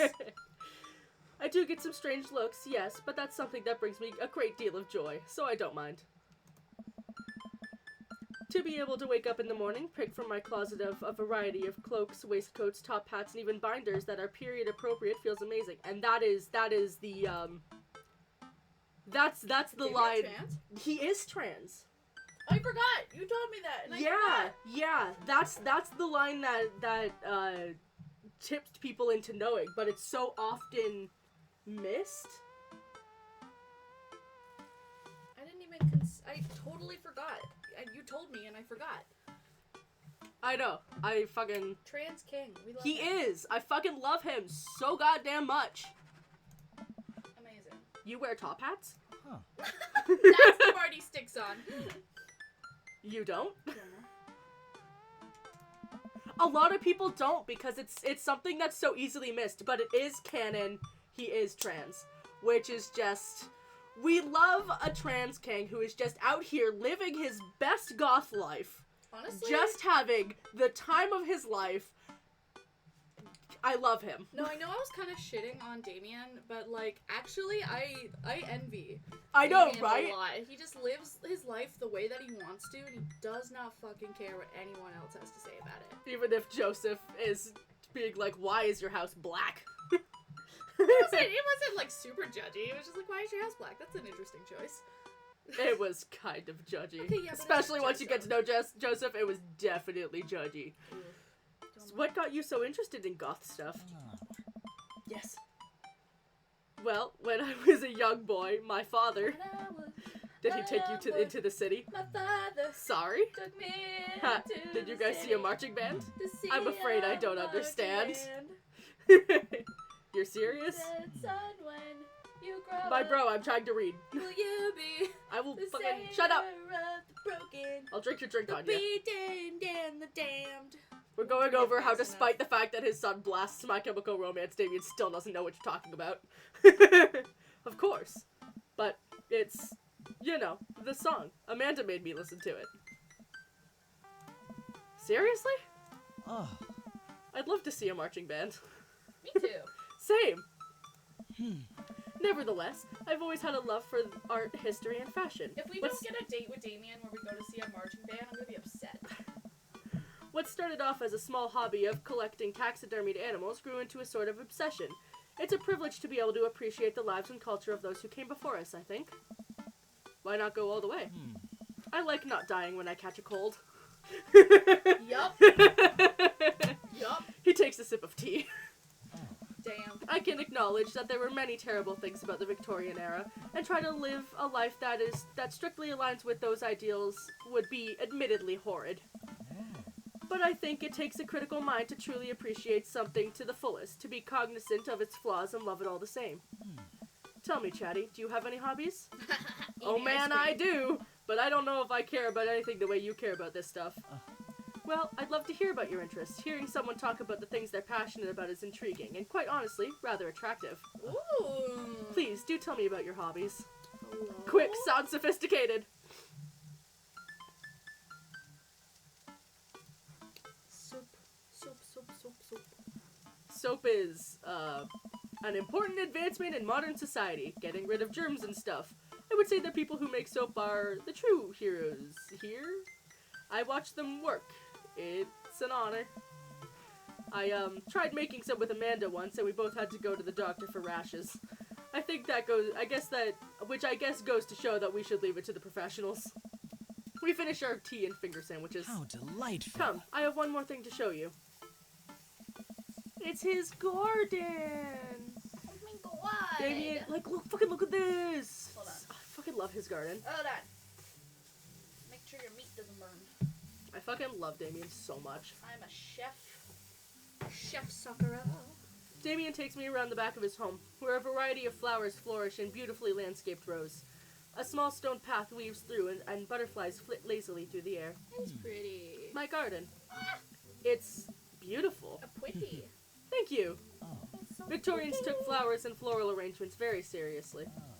You see, it was considered uncouth to discuss personal and romantic relationships in public, so lovers and friends alike would use bouquets to send secret messages to each other.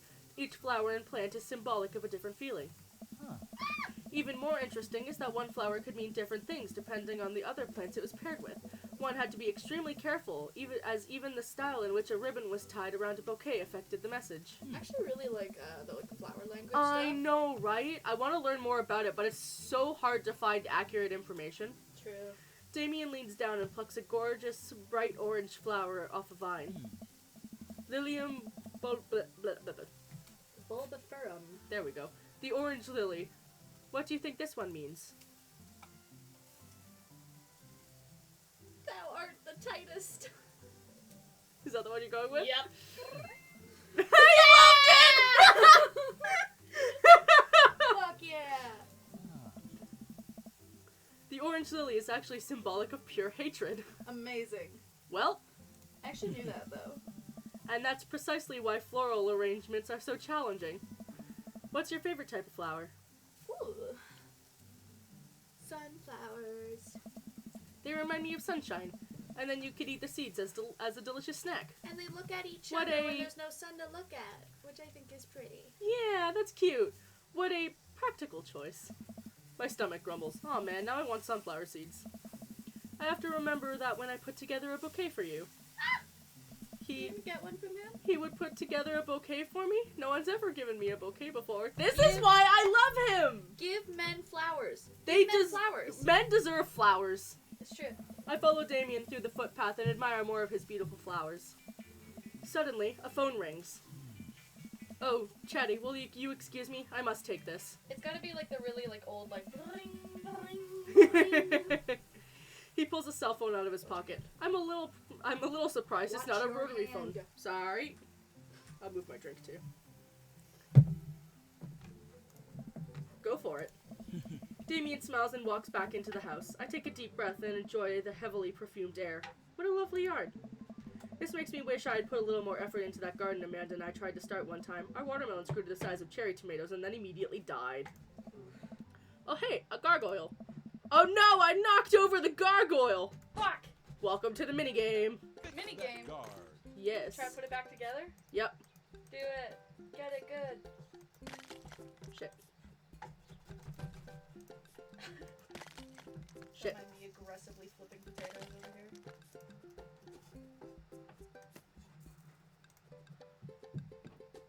Goal. There we go.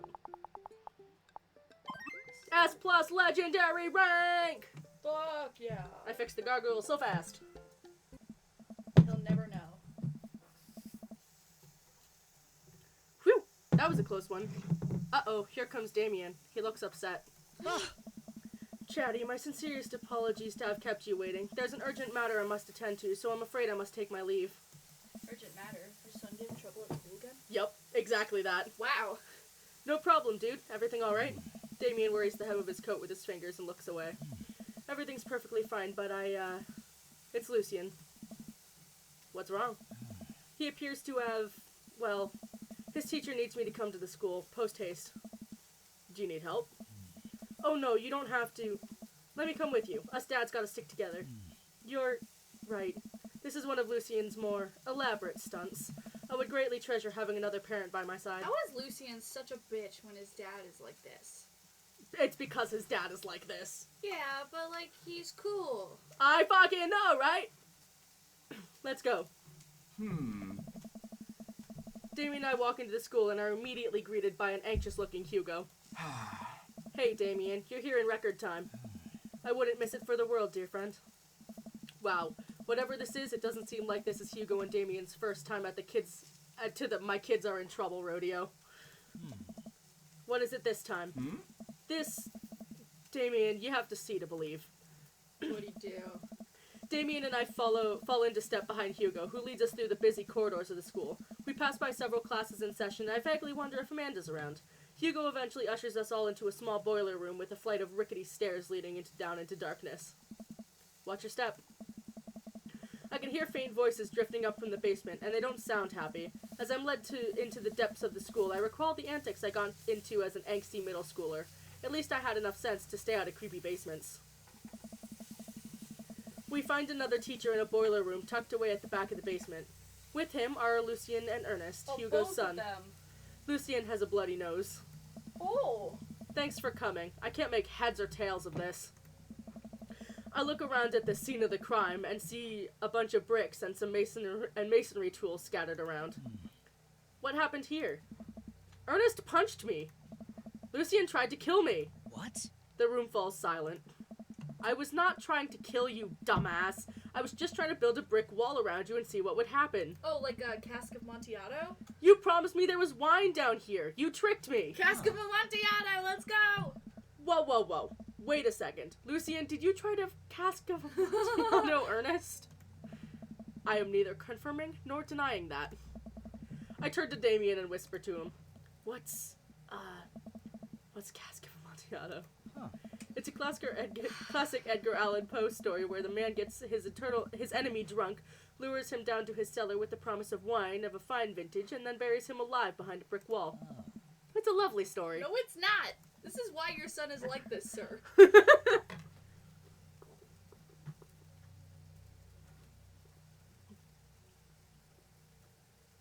So wait, Lucien, you tried to do that to him? Thank you. I was curious to see how it would turn out. I wasn't actually going to leave him there. What was the thought process here? That Ernest was just going to sit still while you slowly built a tomb around him? Well, it worked for like 20 minutes because he's an idiot, but then he realized I'd lied about the wine. And you were cackling maniacally. That sort of tipped me off. I like how he also falls into the goth aesthetic, though, just a different form of goth. He's more modern goth, which I love. I love Lucian and Damien so much. I don't know. Lucian is yet to endear me. Kind of just Ernest, a punk-ass bitch 20 right now. minutes? Dad, Whoa. it took you 20 minutes? Son, we just did an entire 2-week unit on the Cask of Amontillado. It took you 20 minutes to realize Lucian was leading you into an elaborate ruse. Did you even read the story? No. I read the first 5 pages, then read a review of the movie. Sweet man, Shane. It's only 5 pages long and there is no movie! Ha, yeah, you're right. I paid Lucian to read it for me. Actually, he didn't even pay me. So what do you think about it? This was me teaching him a lesson. Damien and Hugo both have their heads in their hands. Yeah, I'd be stressed. You guys are always telling me to engage in the literature, and I did. I don't see a problem here. Yeah, you just tried to Alright, kill... I'm filing this under what the hell. Don't do whatever that was. Again, you two are both suspended for a week. Ernest and Lucian high five. The teacher starts to stomp up the stairs. Hugo, I'll cover your class. Take your son home. Mr. Bloodmarch, you too. Thank you for your meditation. We all head up the stairs and out of the school in tense silence. Johnny's just there. Yeah, Lucian, Damien, and I all pile into my car and start driving home. Lucian immediately puts his hood up. He doesn't have a hood. And stares out the window angrily. I'm not going to therapy again. Therapy. I know, son. It's entirely up to you whether you or not you want to go. But I care about you, and I can see that you're struggling. If you do decide that you'd like to speak to a professional about your feelings, we can do that too. Maybe you can spend this week looking for a summer job, I know how much you want your own car. I can't believe Damien's keeping his cool. I'm impressed. Fine. Yeah, I might lose my shit if my kid did that. Yeah. Thanks for not freaking out too hard. I love you, son. Aw. Lucian continues to stare out the window. Love you too. Aw. We spend the rest of the drive in relative silence. Okay. I'm I'm a little bit endeared. He's just a teen going through shit. He's gonna make mistakes and make bad decisions. But also, he has a really good dad who's not gonna freak the fuck out on him when he does. I don't know, I'd freak the fuck out if my kid tried to bury another kid in a brick wall, but... Which is kind of fair. The moment we pull into the driveway, Lucian hops out of the car, slams the door, and runs inside. I didn't expect to have that conversation in front of you. He and I have a lot we need to work out. It's alright, and all things considered, Lucian's bricklaying was pretty good. So there's your silver lining. There is that, yes. I really admired how you handled that. You were a lot more diplomatic with him than I would have been. I just want what's best for him, and I don't think yelling at him would do either of us any favors. It rarely does. You're a good dad. You chose the good option. See you around soon? No, I was just genuinely impressed as, like, a person. Yeah, it would be my honor and my pleasure. Damien bows with a flourish. Classy. Fucking love him. I come home and find Amanda curled up on the couch with a blanket watching TV. I plop down next to her. Yo. What you watching? Tiny House Hunting Brothers Extreme Edition. Ugh, I hate this show. The couple on screen bickers back and forth while standing in an extremely small house made of recycled bottles. The Tiny House Hunting Brothers watch them with bemused expressions, both their heads touching the low ceiling. I told you I wanted 2-bed, 2-bath, shabby chic cottage. This house doesn't even have a bathroom. But honey, the outhouse is only 20 yards away. It's not that bad. I'm not pooping outside, Greg. Why don't they just get a regular-sized house? I don't know. How'd afternoon tea go? It got strange. We had to go to the school to pick up Lucian since he tried to... He lured Ernest down to the cellar with the promise of a fine vintage wine and then tried to brick him into the wall, right? How did you know that? Has everyone read this story except for me? Lucian live-streamed the entire thing. Imagine. This entire day is beyond me. But otherwise, it was a fun day. That Damien guy's a character, but he's really good company. And surprisingly, a surprisingly diplomatic dad. I dig his style. You know what? Me too. As everyone should.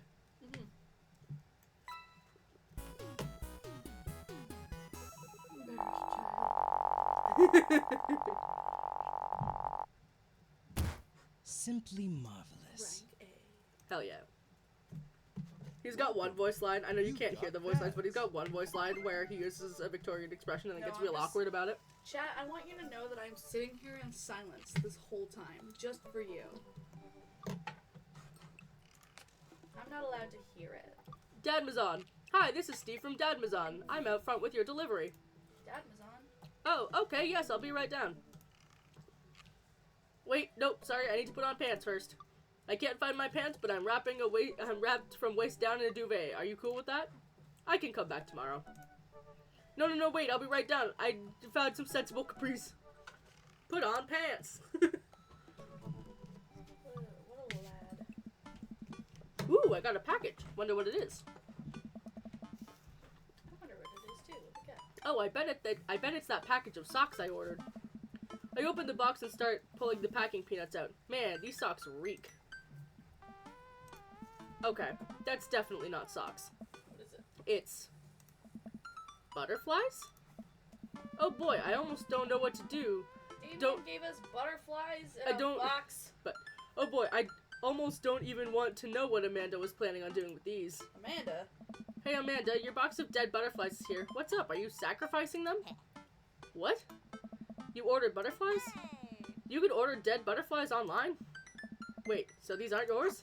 I told you. No, but I'm definitely ordering some right now. Okay. Love you. Told you, Damien. I take a look at the box again. Oh, this address is to Damien's house. We just go take it to him, or you Give give it the to box? Damien, yeah. I should take it over to him. I jog over to Damien's house with the box. I pull back his door knocker, but suddenly the door opens. Mr. the Daddy, to what do I owe the pleasure? Whoa, how'd you know I was about to knock? I don't know. What? So he knew we were about to knock, but he just didn't know how? Yeah. Oh, okay. Anyways, I think this got delivered to my house by mistake. I hand him the box and his face lights up. Oh, What a wonderful surprise. I was just about to send a strongly worded letter to the courier service about this. Many thanks. Not to pry, but what are you going to do with those butterflies? Hang them up. Did you not pay attention?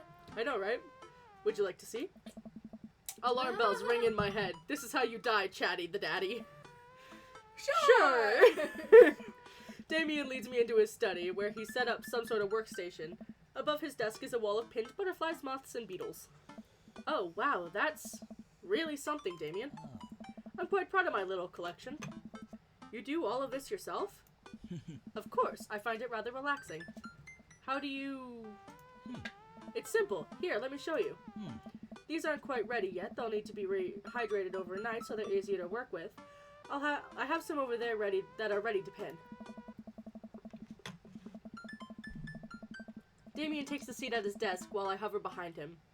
He picks up a little triangular paper package and snips off the edges. He pulls out an all-black butterfly and shows it to me.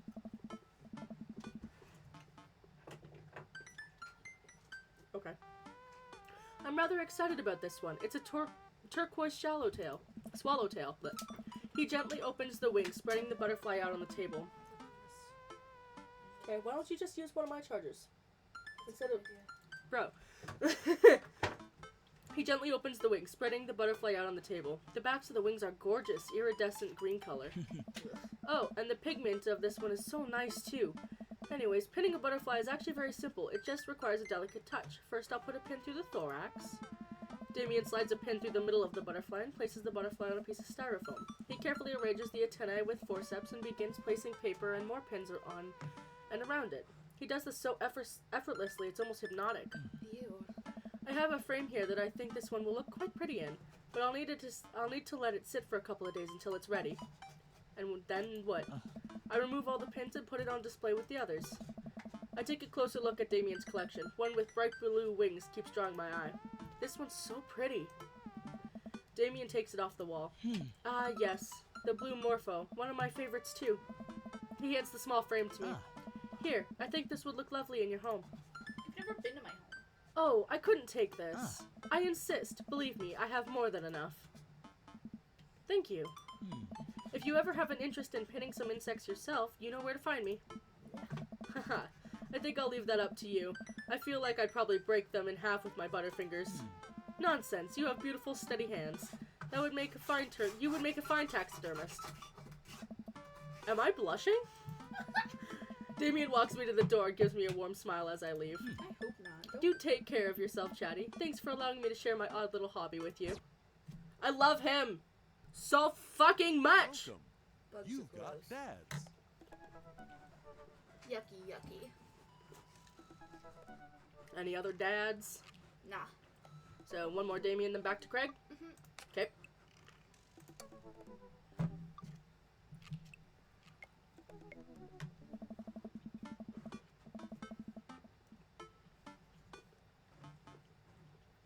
I had a lot of fun hanging out with Damien the other day. I wonder what he's up to. I open up Dad book and start writing him a message when Amanda walks through the door. Dad, you got a letter. Oh? Is it from Grandma? No, it's from Damien. Whoa, can I see it?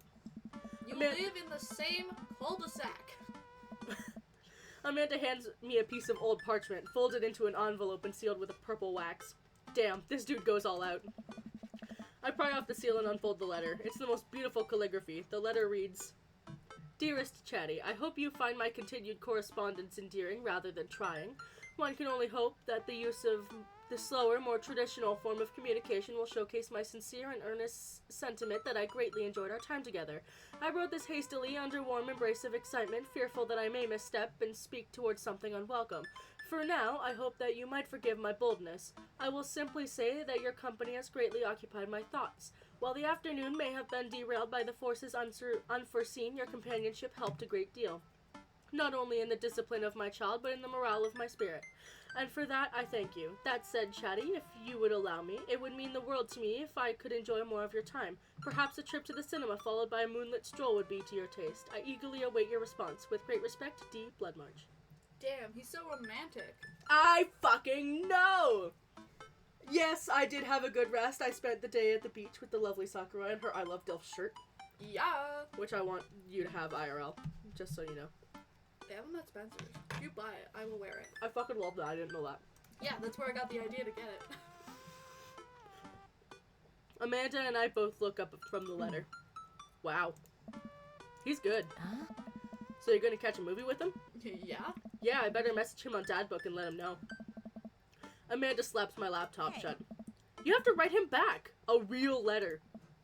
But my handwriting looks like two toddlers fighting over a crayon. I feel that. Dad, you have to. He wrote you a letter. That's so cool. Yeah. Will you help me? I need to class this up. Father, I was made for this. Here's what you do. Find tickets to a show you two will like, then enclose them in the letter. Oh, that's classy. Amanda and I hop onto my laptop and peruse some showtimes. He doesn't seem like the romantic comedy type of guy. Good. You better be. It's like, don't wear yourself out. Mm-hmm. Oh, here's one. Vampire Crusade 2? Evil never dies. I don't know, that sounds kind of stupid. Actually, it's a critically acclaimed exploration into the enigma of existence. It really turns the vampire trope on its head. Really? Nah, there's just lots of blood and vampire titties. Yes! Well, let's roll the dice. I purchase the tickets and print them out, then sit down at the table with Amanda trying to draft a nice letter. I start writing. Damien. Are we gonna write the letter? Good morrow to you on this fine eve. Not sure if that checks out, but looks fine to me. What's next?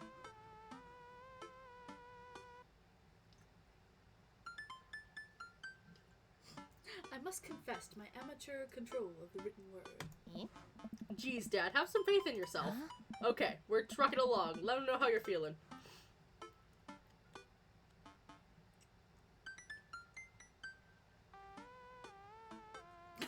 Ernest shit is pretty messed up. That's not it. You find me in good spirits. For I felt very much the same after our last encounter. Nice. Ask him to hang out already. True art takes time, Amanda.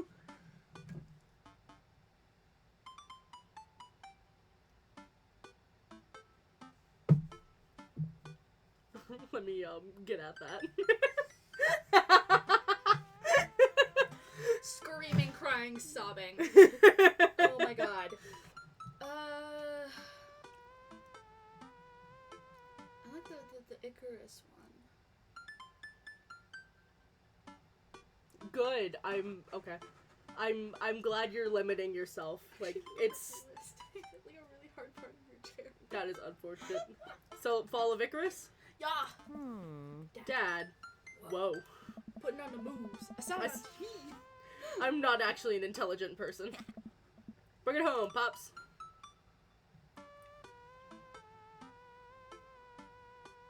It would bring me a great pleasure to escort you to the cinema. Smooth. Calling it the cinema is a classy move. I always call it the cinema. I didn't realize it was like a thing. Fair. Enclosed you'll find 2 tickets to Vampire Crusade 2, Evil Never Dies, which I'm sure you'll find both titillating and enjoyable. Titillating! Hard daps. Namaste! Best wishes, best wishes. Then I sign my name, my full name. Fancier that way. Chatty the Daddy. Is this okay? Amanda reads over my sloppy handwriting. That's actually really good handwriting. What are you talking about? Please, can I read it? Yes. Damien. Good morrow to you on this fine eve. I must confess to my amateur control of the written word, as well as my even more amateur penmanship. Your letter found me in good spirits, for I felt very much the same after our last encounter. Like Brugel's landscape with the fall of Icarus, I find myself lost in your details. It would bring me great pleasure to escort you to the cinema. Enclosed, you'll find 2 tickets to Vampire Crusade 2, Evil Never Dies, which I'm sure you will find both titillating and enjoyable. Best wishes, Chatty the Daddy. You spelled his name wrong. God fucking damn it. What? Nah, just try to keep you on your toes. Now all you have to do is seal it and put it in his mailbox. Can I seal it with tape? No! That's not authentic enough. I have an idea. I'll be right back. Wax stamp, wax stamp. Amanda leaves the room and returns with a candle, a lighter, and a small piece of wood. You gotta have a wax seal. She lights the candle, which starts to burn down and form a pool of melted wax. What's the other thing? Amateur pours some of the wax onto the folded letter and expertly presses a small piece of wood into it. She lets it dry for a second and pulls the wood away, revealing, here it is, your sigil. A little kitten with a bow on its head. Awesome. Yes. Scrapbooking stuff always comes in clutch. It does, honestly. It does. I have an entire collection of wax seals. My personal seal goes between a bee with black and yellow wax or a witch sigil of the tri-moon with black and purple wax with a silver pen to outline it. Fair. Guess all have to do is deliver it to his doorstep now, huh? Oh, I thought we were getting a carrier pigeon to do it. I already called my guy. I have a pigeon guy. Marcus has the good pigeons. Don't get your pigeons from Anthony. They're no good. I don't want to know if any of this is true. Yeah, it's always good to limit yourself. Like, I know people have been worried about me as well. Like, with both, my 24-hour stream and, the drinking. But I know how to limit myself and when it's okay. Like, it's why I did the 24-hour stream, but also took the Monday off. I'm going to be drinking today, but I'm not going to be drinking enough to get blackout drunk. I'll watch her. She'll be fine. My parents are also home, so they are also know that I'm drinking and stuff. But they don't care because they know I know how to be responsible about it. And she's 21. She's allowed. By American standards and Canadian. By Canadian, I've been allowed to drink for a while. Almost, Yeah, what, 3 fucking years now? 19, 20, There's only, 21? Yeah. 3 Canadian viewers? 2 of them are us. What? So there's only, 3 Canadian viewers and 2 of them are us. I head outside and walk over to Damien's house. I slip the letter into the slot on his door and go back home.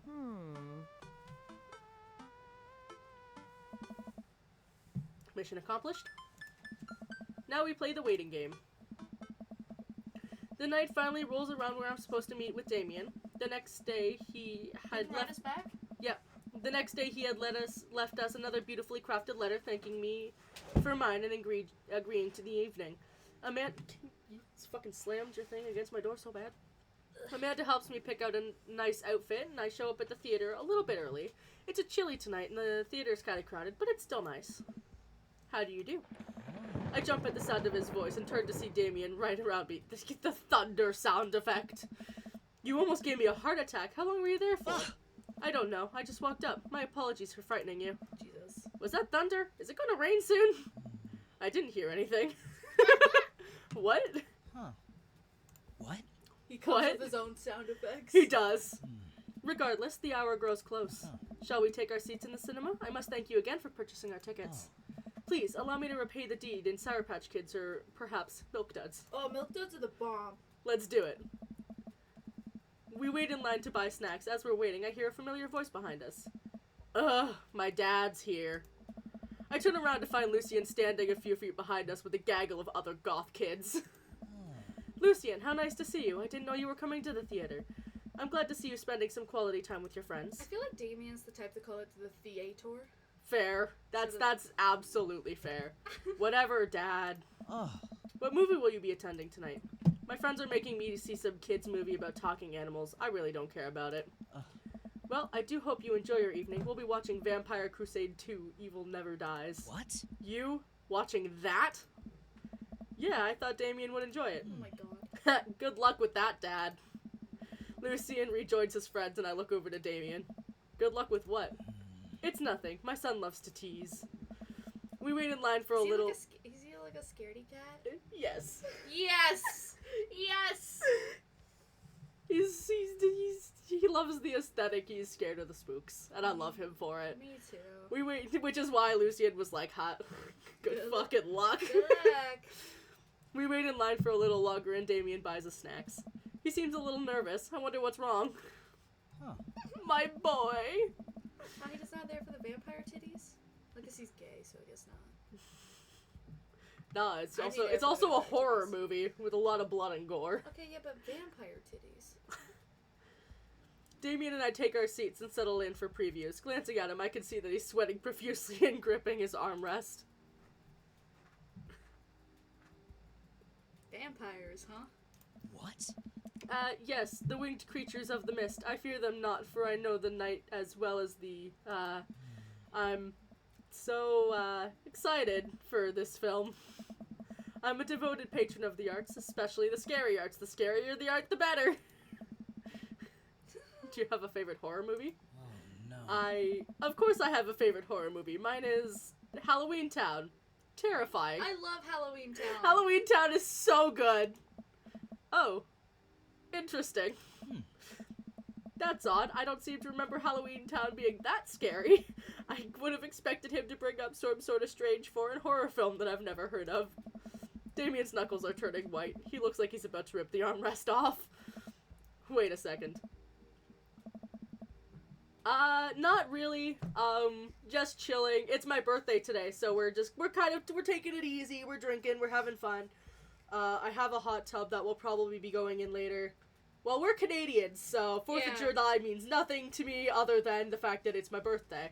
Suck it, 4th of July. It's July 1st, that's what's up. And even then, I fucking hate it because it's, you know. Yeah. Colonialism.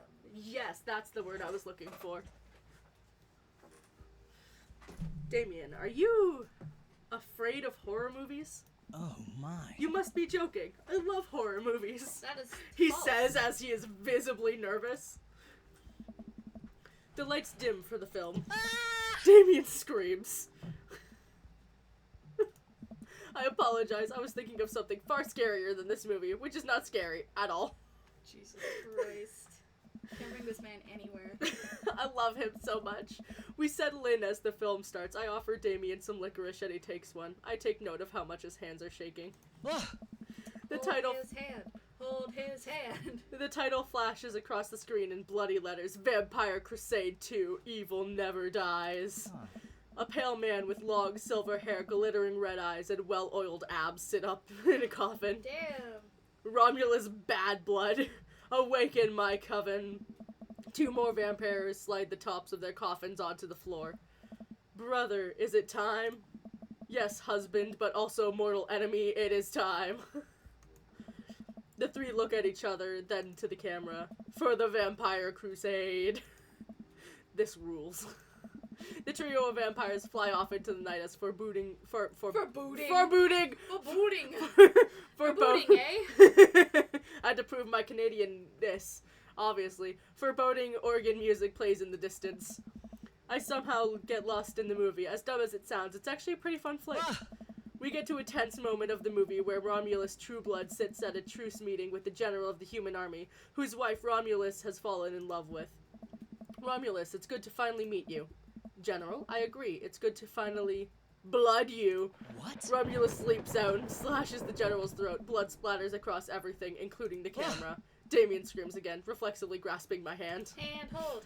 I immediately blush, forgetting about any vampires or blood or vampiric blood. What? Oh, I'm terribly sorry. Damien retracts his hand and places it back in his lap.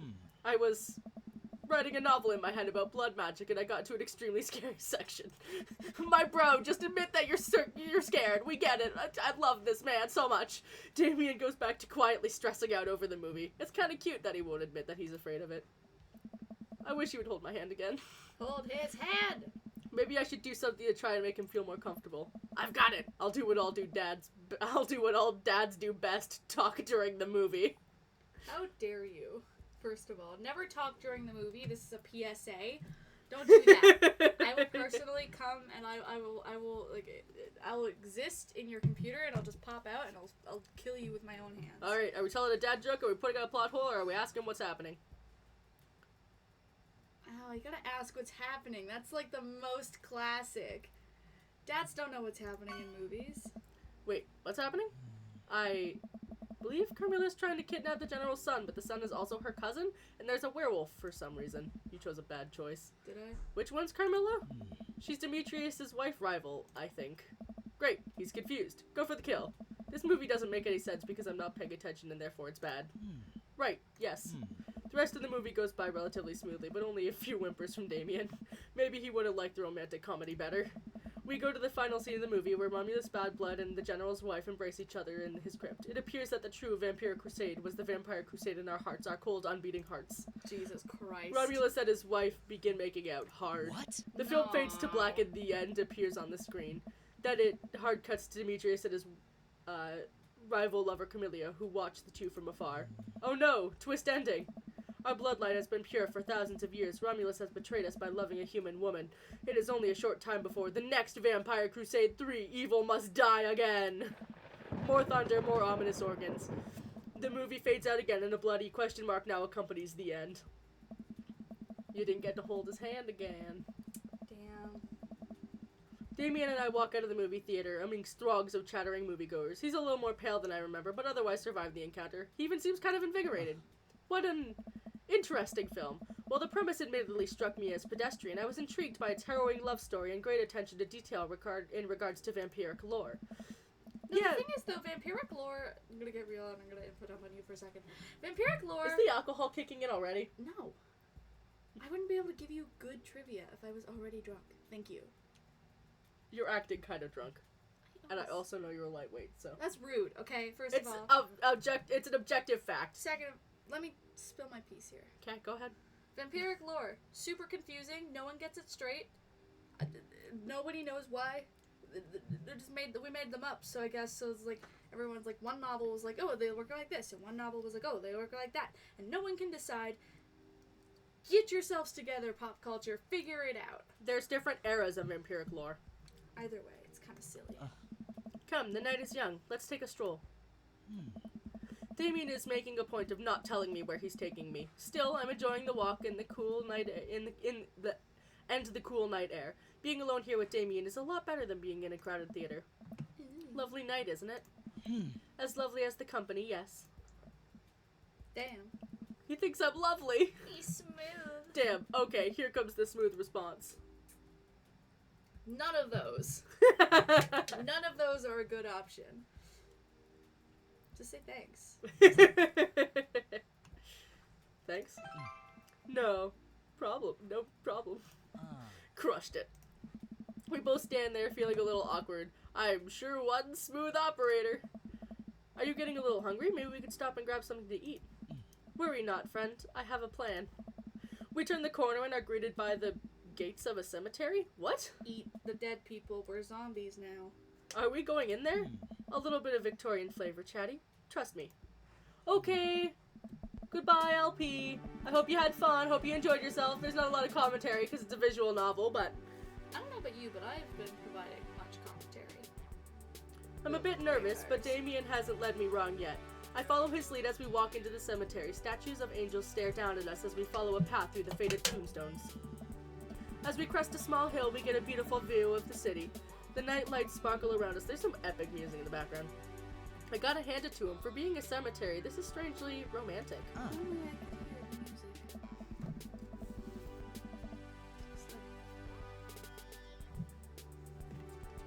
Picnicking in graveyards is an old Victorian tradition, an appropriate finish to an evening after a vampire movie, wouldn't you say?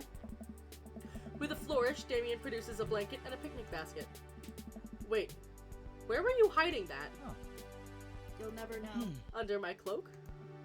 Oh, right. Where under your cloak? You'll never know. Up his ass, probably. Damien unfolds the blanket and we both sit down, gazing out the city lights. He produces a bottle of red wine and a fine selection of cheeses. Yes. In the Victorian era, there was no public art galleries, parks, or botanical gardens to speak of. Once rural graveyards became a more popular alternative to church burials, they became the only place that people could see beautiful plant life and fine sculptures. That makes sense. This is pretty nice. I have a question, though. How are you so okay with being in a graveyard, but you had trouble handling a scary movie? I wasn't. His gasp. He sighs deeply. Okay, yes, I was extremely scared by that movie. I was not writing a book about blood magic in my head. Oh, we knew that, buddy. We knew. I just have never been good at those. I just feel as if because of how I look and act, people expect me to love horror films, so I must play the part. Truth be told, I don't know if I have the constitution for them at times. Damien, I'm so sorry. If I had known, I would have suggested another movie. It's quite alright. I actually did find myself enjoying this one, thanks to your help. Graveyards, however, I think there's something rather beautiful about death. Cemeteries are traditionally built away from cities, away from the realm of the living, and it keeps us rather separated from it. To acknowledge death and become comfortable with it, I think, gives us a certain intimate knowledge of ourselves. To sit amongst generations of those who came before us, to be truly alive in the midst of so much death, brings me great comfort. Death helps me appreciate life, to savor every second. We sit and enjoy our food and wine. I don't feel scared anymore. Never thought I'd be comfortable sitting alone in the graveyard at night. And I actually feel very peaceful. Suddenly, it doesn't seem like we're alone. Off in the distance, I see a shadowy figure in the trees. I'm calling it. It's Robert. What is that? I'm not sure. It noticed us. I'm paralyzed with fear as it begins lumbering slowly towards us. It takes shape, taking a more animal form, more feral. I look to Damien for help, and he's just as afraid and transfixed as I am. I want to scream, but it's stuck in my throat. The creature is getting closer, moving faster. Woof! Oh. It's a dog. A blubby. As it finally comes to the light, the friendliest, dumbest little Boston Terrier I've ever seen pulls its owner towards us. The dog trots over to Damien and sniffs at his hands. Damien looks ecstatic. He ruffles the dog's fur happily. What a beautiful dog! Hey. We both look up, not expecting to see. It's Robert! I told you! I knew it! Thanks. Robert, what are you doing out here on this lovely evening? Hunting cryptids. What? What? I didn't know you had a dog. Yes, you did. This isn't my dog. I found her wandering the street. I put a leash on her, and now we're walking around this graveyard together. Hunting cryptids. Damien and I share a look. May I give her a treat? Sure. Wouldn't give her cheese, though. Not to worry. Damien reaches into the depths of his cloak and procures a small dog treat. Why? What else is he keeping in there? Where is he keeping them? That's what I want to know. His ass. The dog laps up the treat and crunches away, tail wagging furiously. Damien continues to smooth down her fur. Thanks. My absolute pleasure. Damien shakes the dog's paw. Lovely to meet you, my friend. May our paths cross again. Robert and his dog disappear into the darkness again. Damien stares after them. I didn't know you liked dogs. Victorians loved dogs, actually. Most Victorian women of high fashion would always be accompanied by a small dog, such as a terrier or Maltese. I think big dogs are nice, too. Yeah, man, dogs are cool. I do believe we've had enough excitement for one night. What say but we make our way home? I can't read. You got there. Damien hops to his feet and extends a hand to help me up. I gladly take it, as my knees aren't what they used to be. He packs up his picnic basket and leads us out of the graveyard. As we begin to walk home, I take one last look at the cemetery. It really is beautiful. Oh. Like a proper gentleman, Damien walks me to my doorstep. Thank you ever so kindly for your company tonight. Damien, it was my pleasure. Chatty, if you would allow me, it would bring me great joy to offer you a token of my affection. Damien reaches into his cloak and pulls out a folded, monogrammed handkerchief. He presses it into my hand. Wow, thank you, Damien. So nice. What are you gonna do? Dry my tears for those you've lost, sneeze on it, or wave it at passing ships?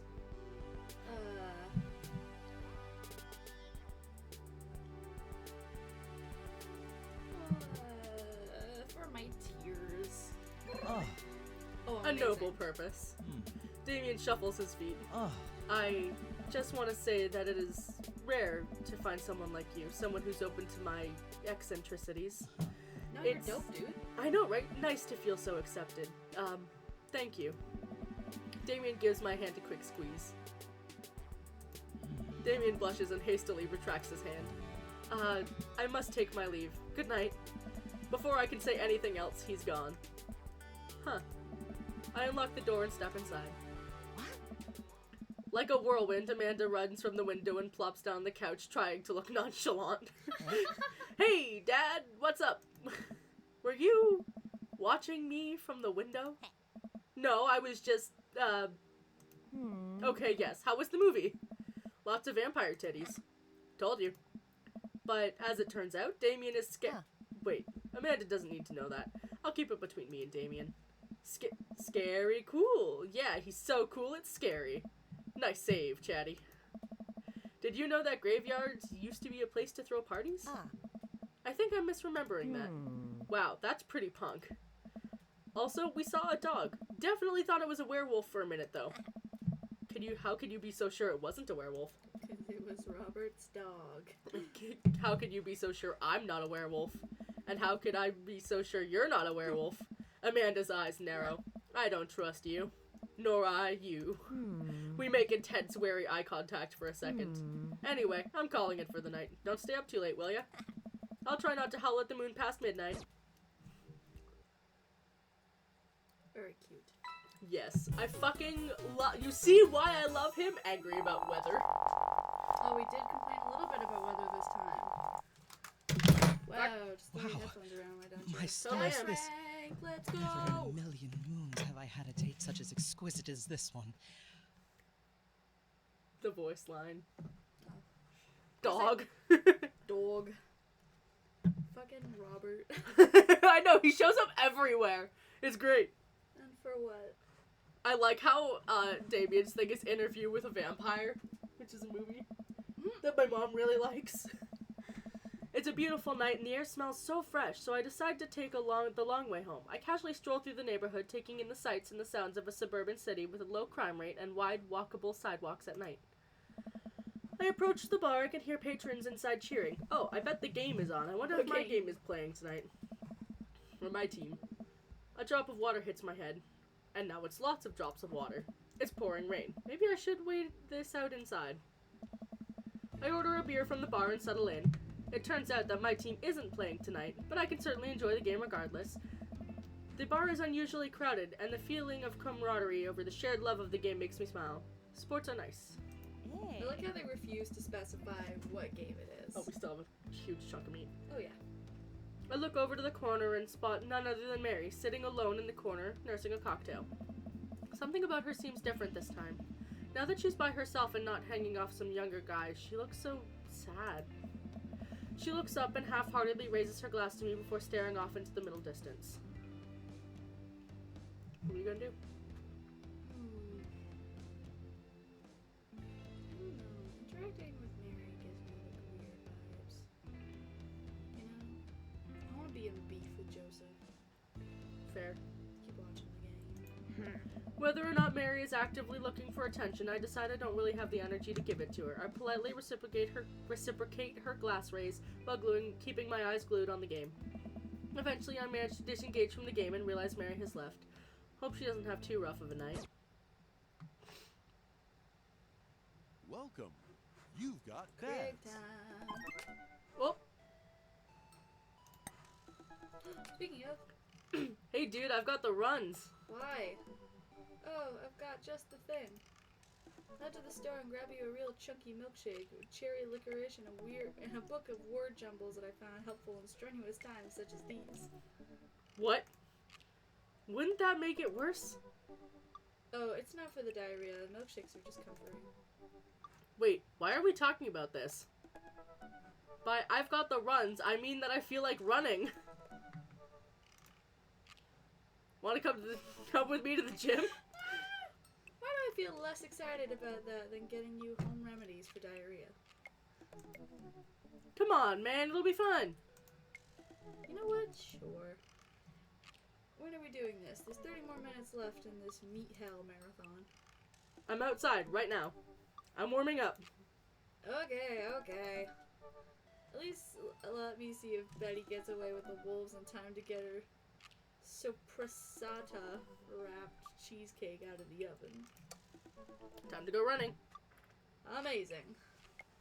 Did they ever find Arnold? No. Really? It's just gone forever. Oh, it's a mini game. Oh shit. Fuck. I don't know how to do this. Get your gamer on. The game just installed these new virtual jogging treadmills. We'll Feel like we're running outdoors. You can see other runners on your screen too. Jory, Aaron, Joseph, Craig, Chatty, Vermin, Matt, and Ross. Giuseppe. Other runners? Will I be able to keep up? Don't worry, we're here to cheer each other on. I'll be right there with you. Just get a rhythm going, keep your heart rate up, and don't overexert yourself. You'll do great. Run Ooh. that dad.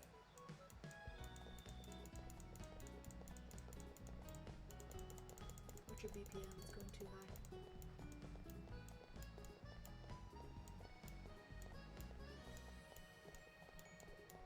What should it be at? I don't know. Probably not 100. That's too much. Okay. What the fuck is the eggplant? I don't know. Horny power. What are you doing? I don't know. I don't know how to play it. You're sucking. If it reaches the end of the thing, that's not where you should be. Just try to keep up. I don't know how to play this. Sounds like a great excuse. We're running. Bro. Eggplant. Nothing gives you more power than being super horny. Yeah, really.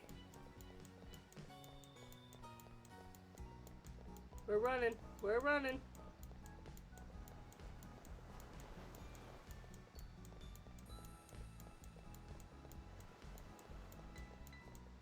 We're running. Where are we going?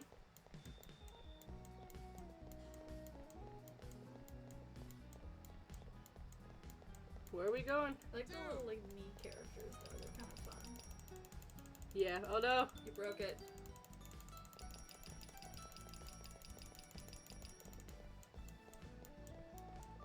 We're not in first yet.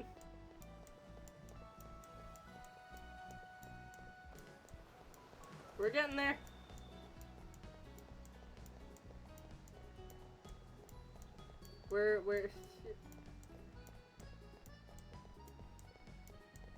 We're getting there.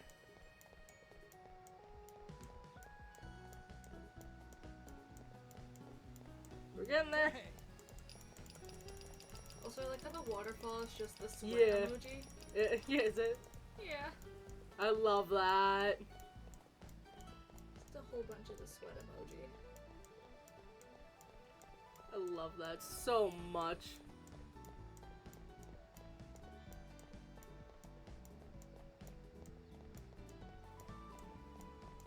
Go, go! Can we win this race? I don't know. We'll find out. We're about to beat Ross. Or not.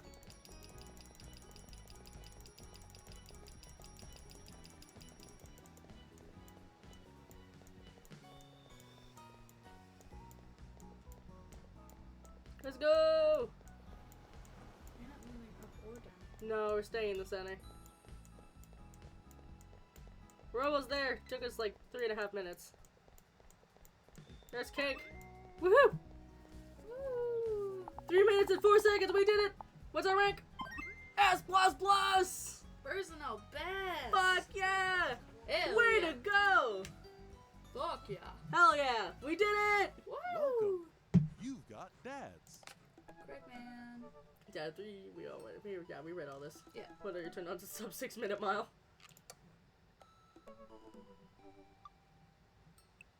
Save and then continue. Yeah. We're going. You know what they say about third dates? They get pretty serious. This I don't get in his pants. I want none of it. I'm joking. That is a joke. It took some time for our schedules to line up, but I was finally able to find a weekend where Craig and I could go camping. Do you want to read the blue boxes and your lines now? Yeah. Okay. I always stay so busy with work and the kids. It's good to know that we'll be able to just spend some time relaxing together in nature. Since our first run, I've managed to go on regular runs with Craig. I mostly do them because it seems like the only time we get to hang out. But the added benefit is that I've seen a lot of improvement in my health. We love improvement in health. Yes. I was able to sift through the attic and find my old camping gear from college. Greg put me in charge of bringing the sleeping bags in the tent while he takes care of the food, so I double-checked to make sure everything is ready to go. Craig should be here any minute now. Amanda's gonna spend this weekend on a school trip to our nation's capital. She hasn't been away from home without me for longer than a day since she was 14. Hope she isn't feeling as nervous about it as I am. Hey, Amanda Panda. Amanda's in the middle of sitting on top of her luggage in order to get it to finally zip. Hey, Pops. Ready for your trip? Once I get this bad boy all zipped up, I'm good to go. How much did you pack? It seems like a lot for 2 days. Oh, it's all of my camera equipment. Lenses, tripod, flash, all of that. Are you even gonna have time to take pictures? I'll find a way. I need to get some good shots for my series on the national monuments. Ooh, what's the series about? It's one of those internet series where I reimagine Disney princesses as the founding fathers. What? I'm kidding. Nobody likes those. I'm taking portraits of my friends. Oh, well, I'm gonna be in the woods, out there in nature, you know, roughing it. It's me and Mother Nature and good old Madre de trees. You gonna be alright on your own? Yes. Not gonna have any signal out there. I won't be able to text or call you at all. Oh, it's alright. I'll be able to survive a couple of days without constant updates on who just got voted off International Haunted House Hunters. Well, I'll miss you. And for the record, Bradley was pushed down a flight of ornate stairs by a ghost. They were really beautiful stairs. Amanda finishes zipping up the big suitcase and lugs it to lugs it next to the door of her bedroom. She turns around and gives me a big hug. Relax, Dadtron. I'm a big kid now. I can take care of myself. Besides, I gotta share a room with Monica Sanders and 2 mom chaperones. The most trouble I could possibly get into is falling asleep with a tub of ice cream on me. Oh, well, alright. Don't steal anything, okay? Since you asked nicely, fine. Promise. I step outside, hauling my bags behind me. Craig's already strapped some camping gear on top of my modest but stylish car. He noticed me carrying equipment and hurries over to take it from me. Oh, what a gentleman. Such a gentleman! I almost had a case of the vapors there. Ah. Never fear, these muscles were made for picking up heavy things and putting them on other places. Remember, it's your weekend to relax. Take it easy. I guess I can't argue with that. Everything good with Amanda? Yep. On our way to a school trip to Washington, D.C. What about your offspring? Offspring. Already at Smashley's for the weekend. I'm ready to get my camp on. I load the rest of my stuff into Craig's car and we get in. Oh no! What's wrong? I think I left my juicer plugged in. We gotta go back. You worried that someone's gonna break into your house and cold press some carrots? No, it's just... Just try to relax, man. Let the juicer float away. Take all your worries and blend them into a pulpy good vibes. Craig takes a deep breath.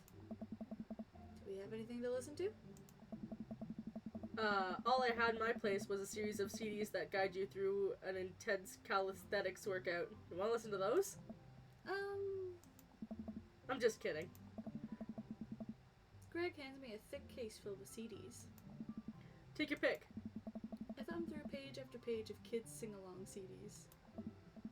Oh yeah, Twinkle Twinkle Little Star takes me back. Keep going.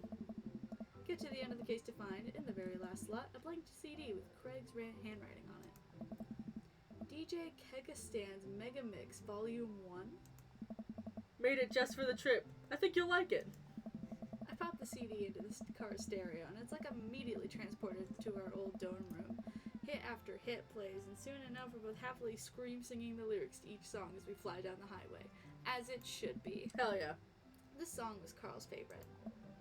Carl, the third roommate! You brought the dog home one night and you couldn't pry you two apart. So we spent an entire semester fabricating a story about our forward staging student roommate who had a really bad cough that sounded exactly like a dog's bark. And then we had a room inspection. The RA was so suspicious of us but could never prove anything. Carl was just under a blanket. Bless that pup's courage under fire. Man, we did some dumb things back in college. The hours fly by as we belt out tunes of whatever non-existent key our voices register in. Soon enough, we're surrounded by lush trees and spectacular vistas of everything amazing that nature has to offer. It feels so good to be back out here. Real good. We park our car at the entrance to a familiar trail and load up our gear on our backs. I'm thankful that I've been working on my health over the past couple weeks. Otherwise, I'd be dreading all the hiking that's about to happen. Greg looks intently at his phone. Everything alright? Oh. Yep, just had to fire off one last work email. Greg pockets the phone and we start off on the trail. It's relatively easy, but I know I would be huffing and puffing at this point if it weren't for all the murder sprints. I look around me and I take in all the tall trees and mangroves. Everything okay back there? Oh. There's no reception out here. Well, yeah, being out in the middle of nowhere will do that. I recognize the look of anxiety on Craig's face. Oh, man. But what if there's a problem?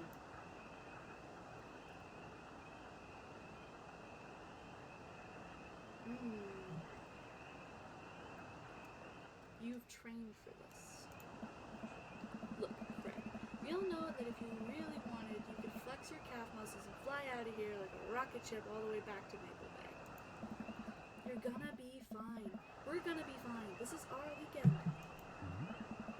We keep marching down the trail, but it seems like Craig is still worried. After a bit, he stops in his tracks. I don't know.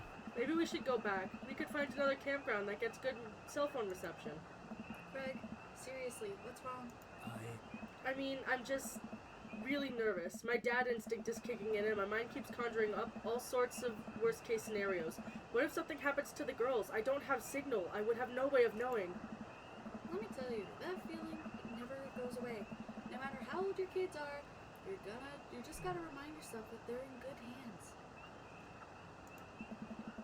Craig doesn't say anything. I give him a reassuring punch on the shoulder. Try to remember why we came out here. The plan was to get away from it all and just focus on ourselves for this little trip. No distractions, no cell phone service, just two dads relaxing out in the woods. Craig looks me directly in the eyes. No distractions, no cell phone service, just two dads relaxing in the woods. Yeah. We're gonna have some fun this weekend. Craig and I get back to marching. It's not too long of a hike before we get to the campsite, but we're both glad to see that we're the only people there. I can't believe you still have this tent. Found it in my attic and already checked it for holes. It's seen better days, sure, but I think we'll be able to survive. I dump the bag of fabric and poles onto the ground. We unfold the tent in the desired spot. I hand Craig the stakes. We still know how to do this, right? Of course we do. We do not. After 20 minutes of struggling like people in a bad infomercial, we somehow managed to build an upright structure that closely resembles a tent.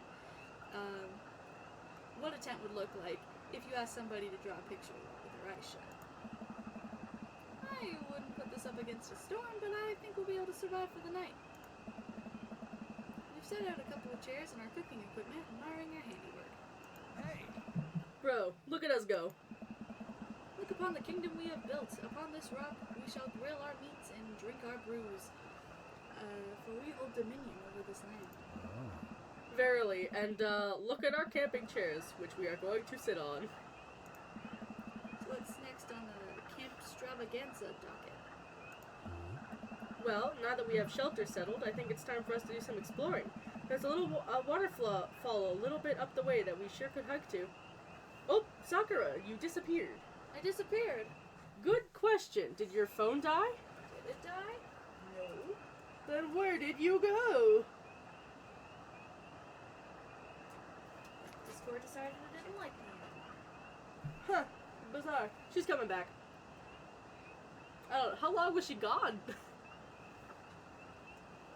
There she is. She's back. I'm back. Are you muted? Yes. Why are you muted? I don't know. You don't light I'm a up. stupid idiot. There we go.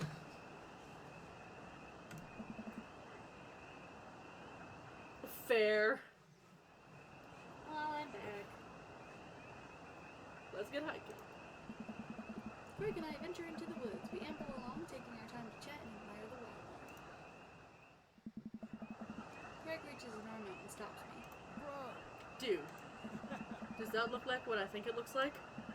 Look over where he's pointing. Oh my god, it does. That tree looks like a butt. Nice. I can't get over how detailed it is. I examine the butt tree further. The contour is perfect. It even has back dimples. I thought we were gonna have a great time camping, but this makes it even better.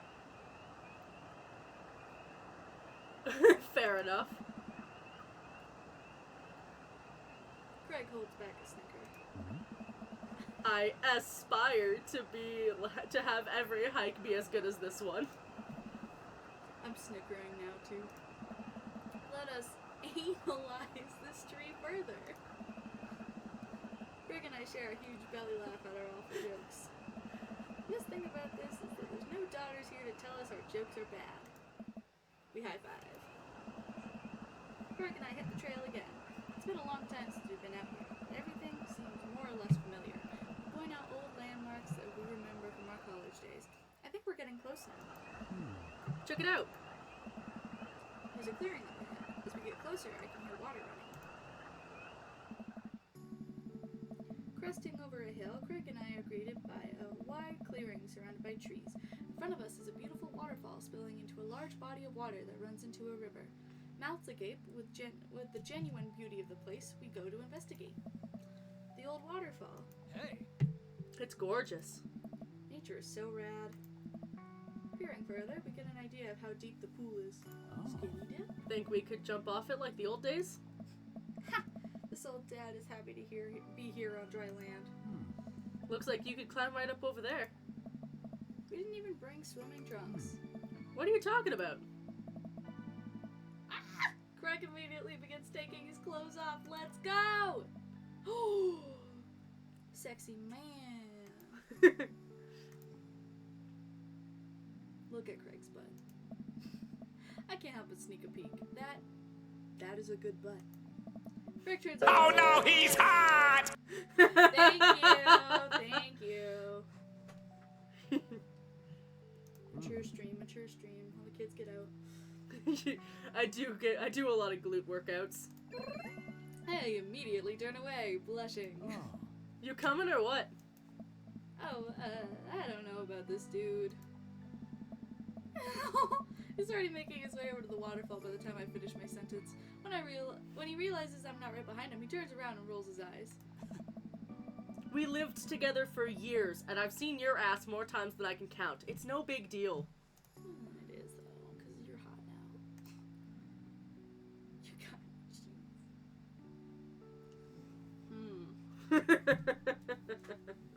What is the best option here? Is there a best option here? I wouldn't know it. You just gotta go with it and see what happens. I want the best outcome here.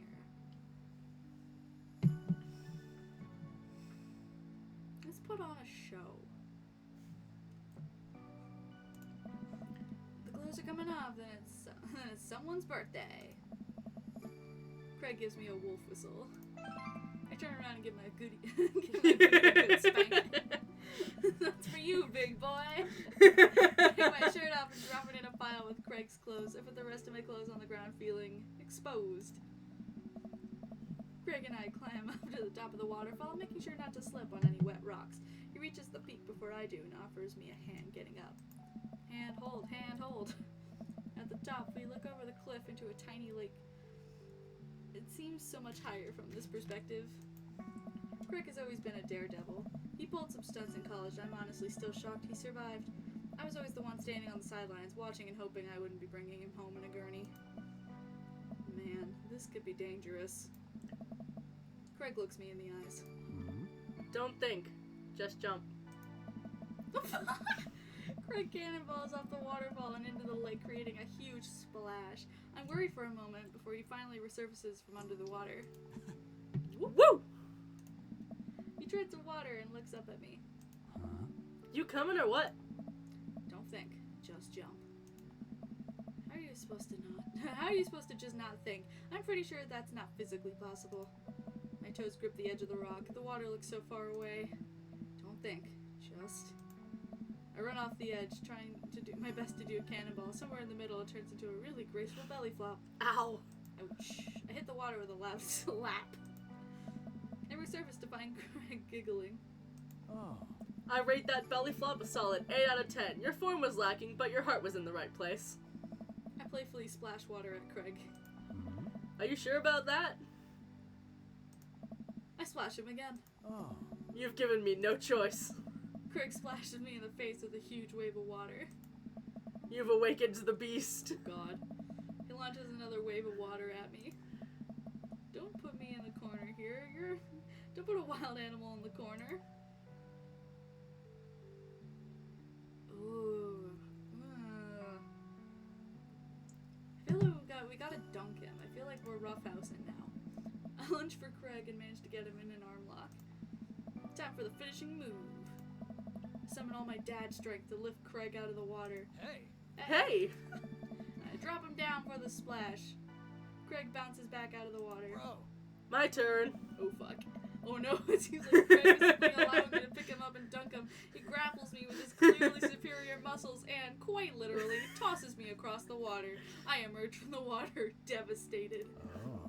You think I did all those pull-ups just so I could look good with my shirt off? Nah, bro, these arm cannons are dad launchers. Jesus. Craig does a playful flex for me. Damn. Craig, truce, please.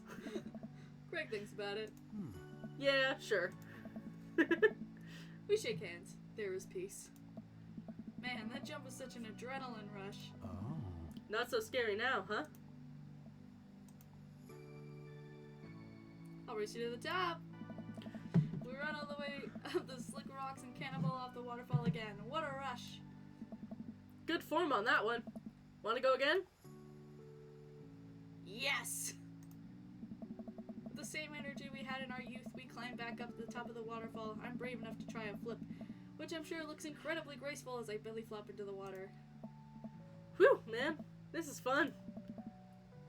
Got one more in you? Yes! Takes us a little more time, but we get to the waterfall and both do our best running jumps into the water below. Alright, I think that's my limit. We should get going before it gets too dark. Yeah. We should probably head back. We go to put our clothes on and notice we're soaking wet. Maybe a splash fight wasn't the best idea. It's okay. We'll get a fire going in no time. We could dry off and get some dinner going. Just gonna walk back naked? We did! Oh god! Sopping wet, we hike back to the camp and unpack everything we need for dinner. Greg pulls out a couple of steaks and some chopped potatoes and tinfoil. You ready for a feast? Yes. Hey man, take a seat. The Craig train is pulling into the relaxation station and I'm your conductor. Let me cook for you. Absolutely not. Cooking is the thing that relaxes me the most. I'll take it from here. Craig cooks now? I remember that his entire sophomore year diet consisted of microwavable mac and cheese, but not microwaved, and I have trouble believing the thing he just said. At least let me start the fire. Sure, let me grab my matches. Craig reaches into his backpack. He rummages around in his bag, pulling things out and checking every pocket. Uh-oh. I don't know. I know I packed it. You're gonna have to cuddle for warmth? Oh? Craig checks another bag and still can't find it. My stomach grumbles, and now I'm more acutely aware of how cold and wet I am. We really need to get a fire started. Okay, well, it's not the end of the world. Gosh, I'm so stupid. I could have sworn I packed it. I'm sorry, dude. Don't be. We can figure this out. We can start a fire. We're smart guys. I mean, how hard could it be? I've watched plenty of survival programs on TV. If a naked reality TV star can do it, so can we. We'll need some wood. I gesture to the trees around us. I don't know. There's no shortage of that. And some tinder. Oh. We can make that work. And then I think some ancient aliens are supposed to come by and give us advanced technology or renovate our house. Depends on the show. Craig and I gather a variety of wood, bark, moss, until we have all the materials that could conceptually make a passable looking campfire. Don't put moss in a campfire. Just add fire, right? That's the fun part. The sun is just now setting and a cool breeze rustles the leaves of the trees around us. We have to work quick. Oh. I've done this in the past. I know I can figure it out. Just give me a second. Any way I can help? Give me some moral support. Lift my spirits. And we'll make this fire happen. Oh, God. Oh, I don't want to mess this up. All so right. bad. Good night, Cam. Get good sleep. Have a good night. Why would you redeem that? I was looking at chat. I knew it was coming. I didn't hear it seem good.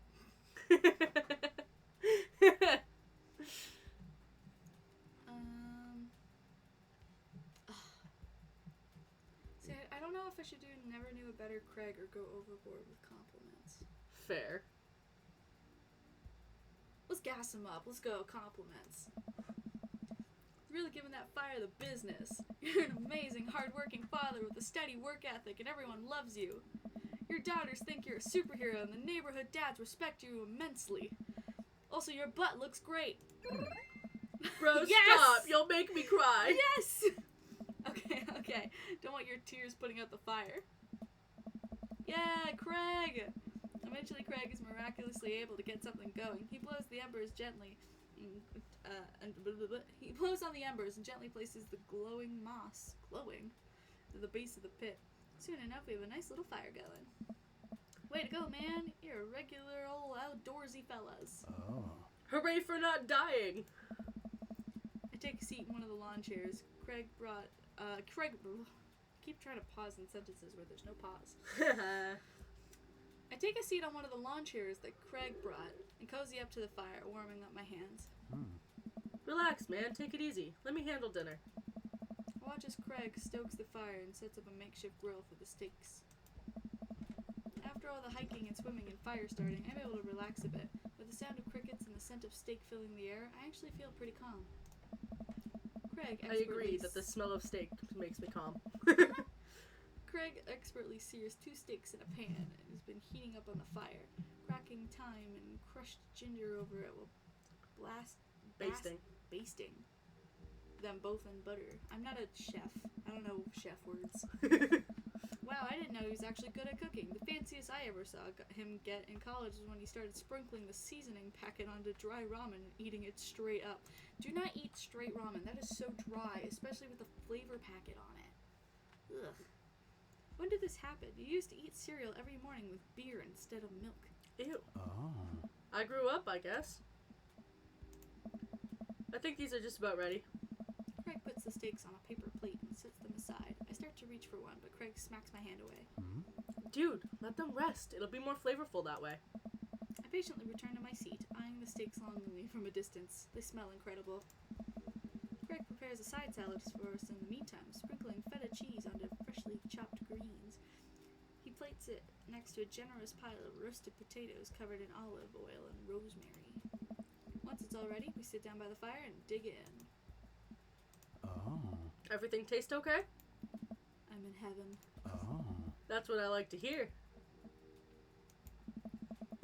Remember how for an entire semester we would eat burritos for breakfast, lunch, and dinner? Hmm? It's so hard not to go back to that.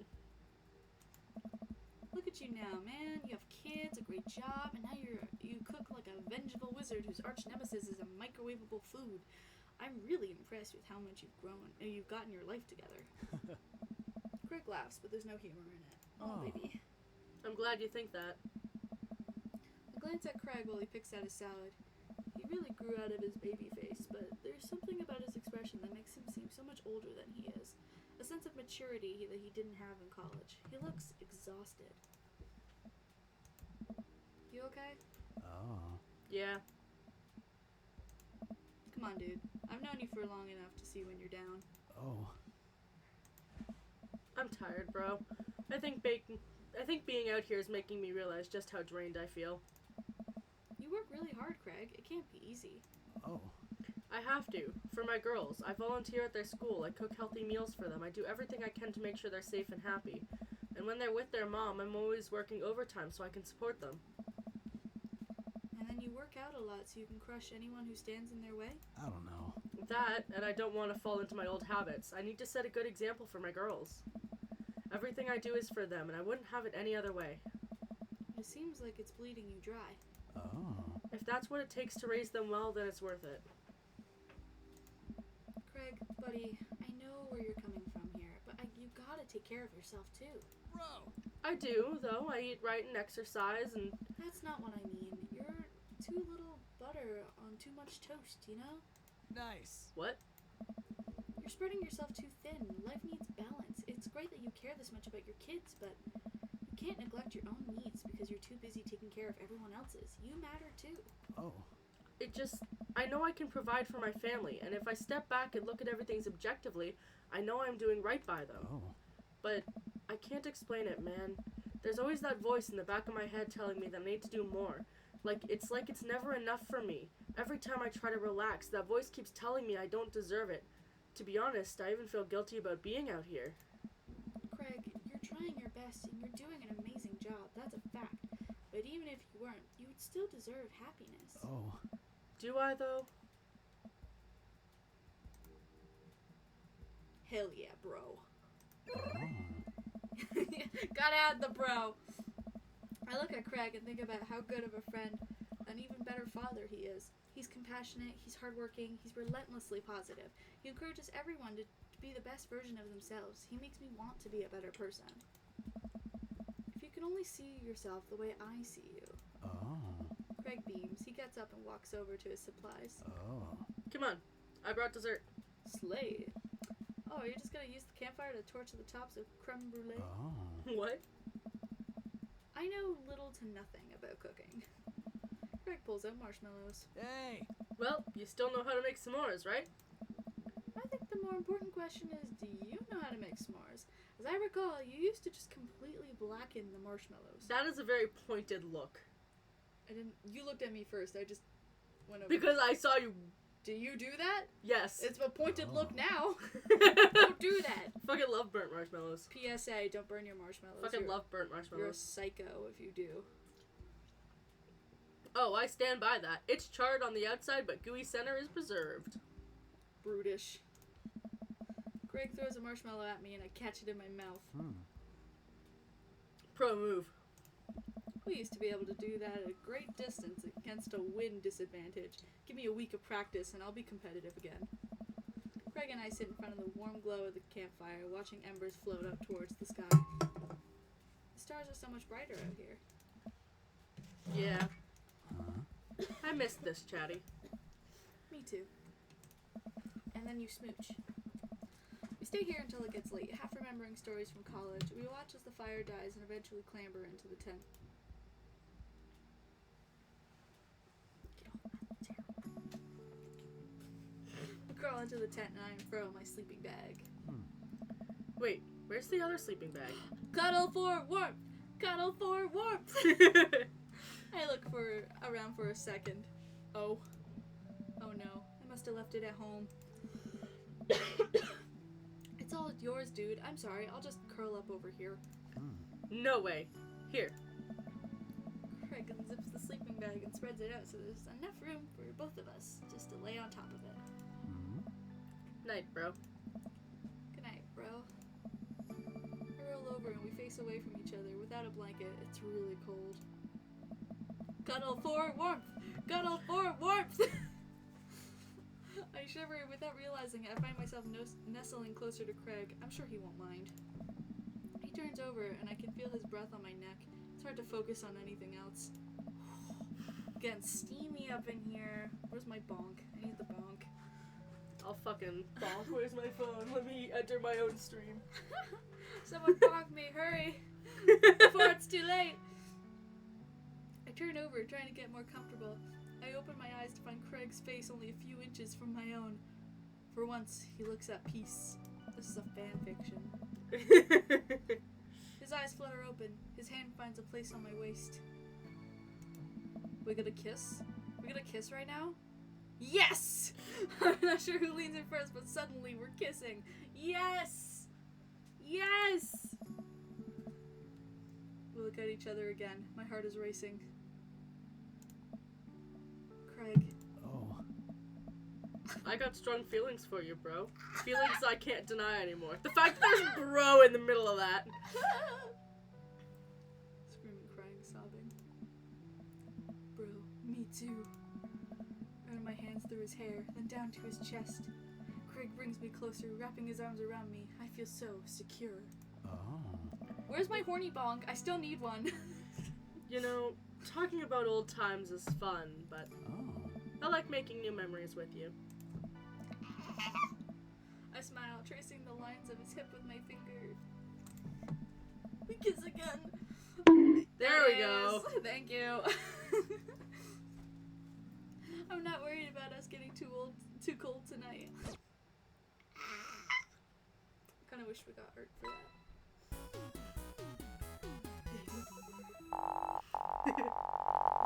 Look at all those daddy points. Daddy points! Fuck yeah!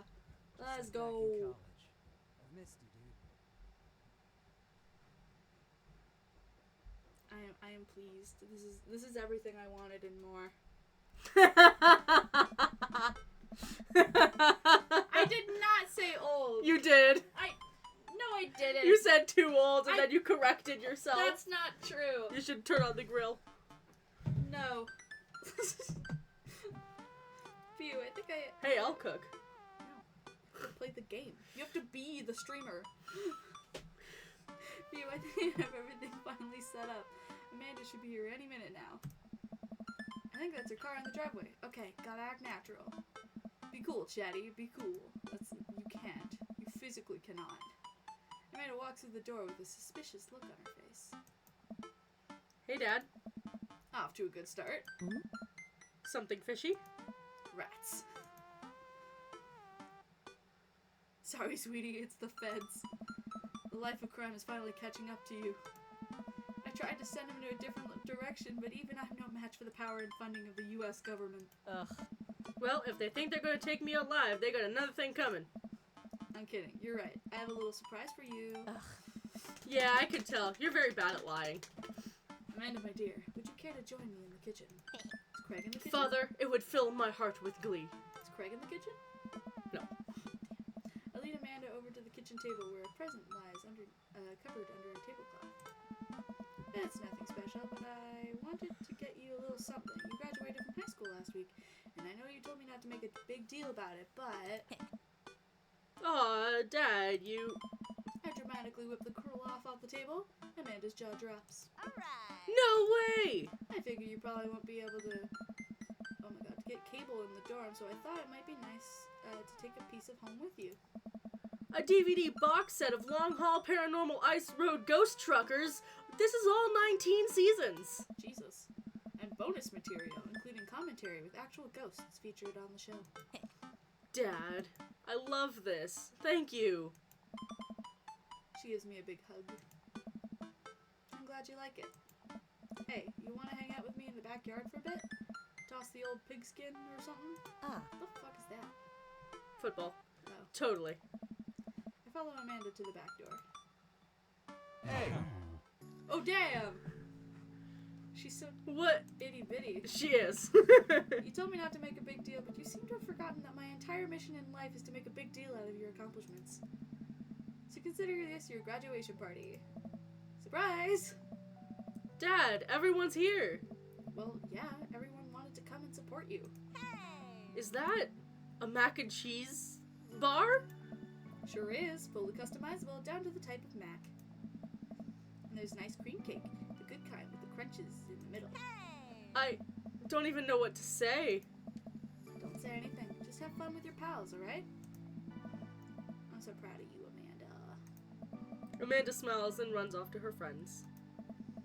I should make the rounds and make sure everyone's having a good time. Look at all those tall-ass dads. Right, like, God, they're so tall. First, mac and cheese. That's true.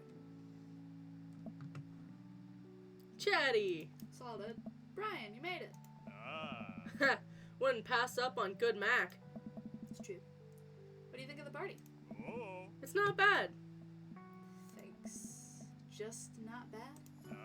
Yeah, it's not bad. Why is he so mean? Don't let him bait you. Don't let him bait you. Thank you for the lovely compliment. Daisy trots up. Hi, Amanda's dad. Hey, Brian's daughter. See? See how that feels? This is a really great party. Thanks so much for inviting us. You're very welcome, tiny child who knows how to pay a compliment. Brian and I lock eyes. This isn't over. Looks like you've settled into this neighborhood quite nicely.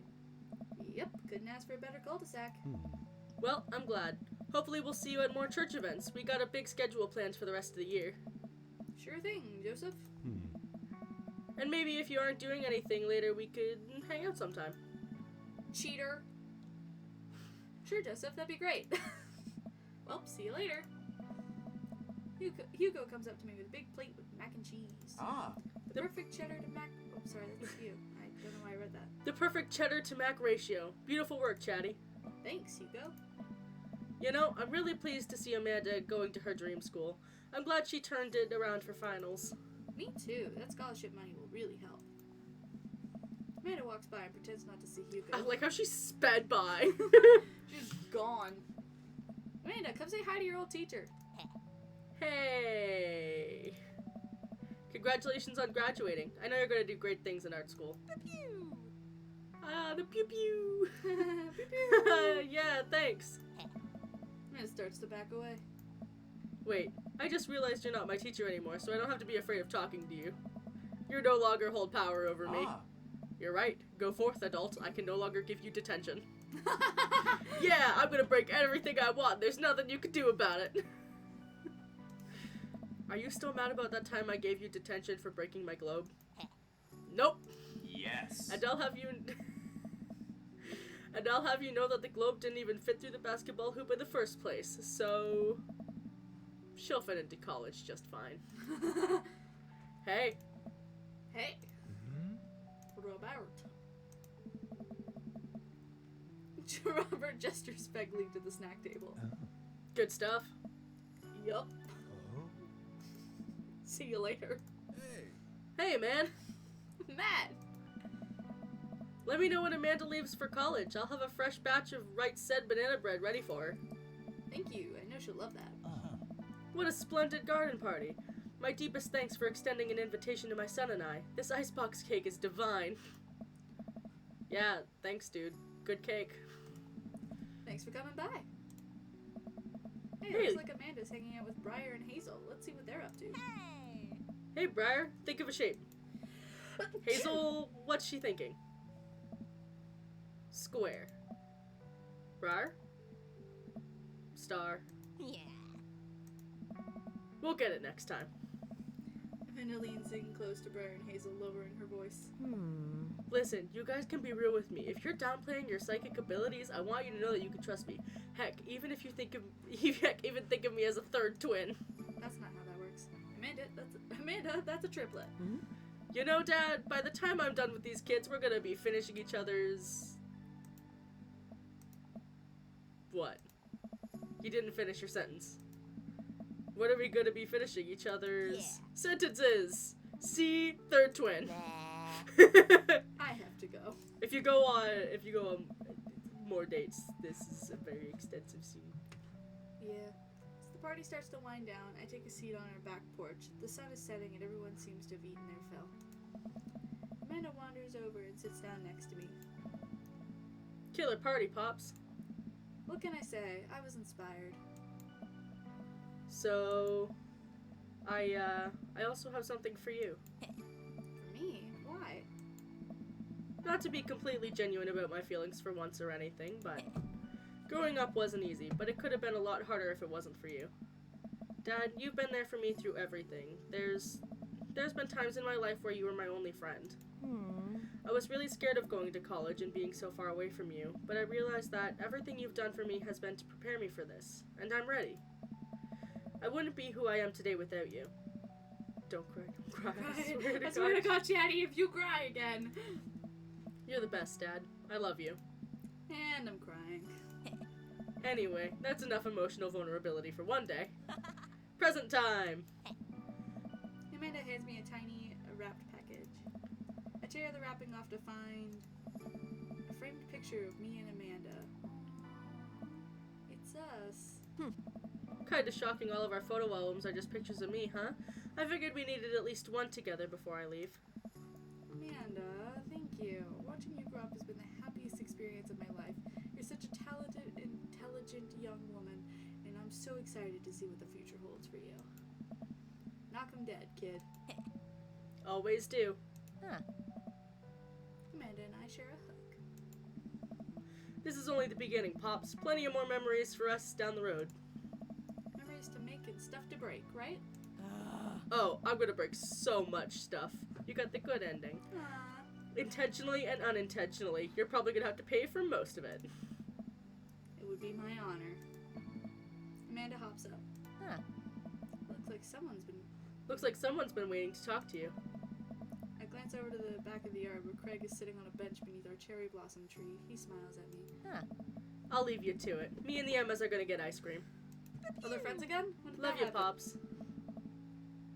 Amanda runs off to join her friends. They're friends again? Apparently. I take a seat next to Craig as the last guests make their way out of the party. Bro. Bro. You can't call a man bro after you kissed him on the lips naked in a tent. You can't. This reminds me of the parties we used to throw. Fewer keg stands, of course. Probably for the best. I don't want to get my hip replaced after a party trick gone wrong. We could leave keg stands in the past. I'm, taking this weekend to relax. This party was my first stop out of the express train from the relaxation station. Next stop is Napville. Bullet into the chatty concourse. I'd book a ticket to Napville as well. I might have to meet you halfway at eating food directly off your own stomach town. Both giggle, but man, do I want to pour some chips on my belly while I hang out in the hammock. Craig, I'm glad you're making time for yourself. Me too. Stress is a funny thing, dude. I didn't realize how overworked I was till we got away from the city. It's honestly just as destructive as binge drinking every night and eating burritos off the floor. I guess we need to get out of the city more often then. Craig kicks his legs over the side of the bench and leans onto me, lying down in my lap. I run my fingers through his hair. We're looking for balance. I admire that. I'm trying not to feel guilty about doing things for myself. It's a process. And it's gonna take me some time to figure it out. I might need your help, bro. Craig, I'll be your bro till the day I die. And if being your bro means forcing you to take care of yourself, then I'll happily oblige. They got bro married. Craig looks at me, smiling. Bro, Kiss, kiss, kiss. that means so much to me. Yes! Craig sits up and pulls me into a kiss. Bro. You can't say bro after you just kissed this man! We both laugh. You and me, we're gonna be alright. We got the kiss. We got the kiss. And that's the end of the game. Oh, Vernon, he was in the mini game. He was one of the names in the running mini game. That's funny. Yeah. Fucking Erika Ishii? God damn. Aha! That's not a name I recognize.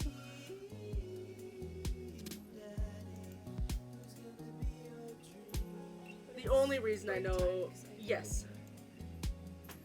Alright, we're gonna have a very quick break and then we're gonna be switching to Monster Prom since we finished up Dream Daddy. Break down, y'all. Ooh, stretch out my spine, you know, all that good stuff. We shouldn't be gone for too long.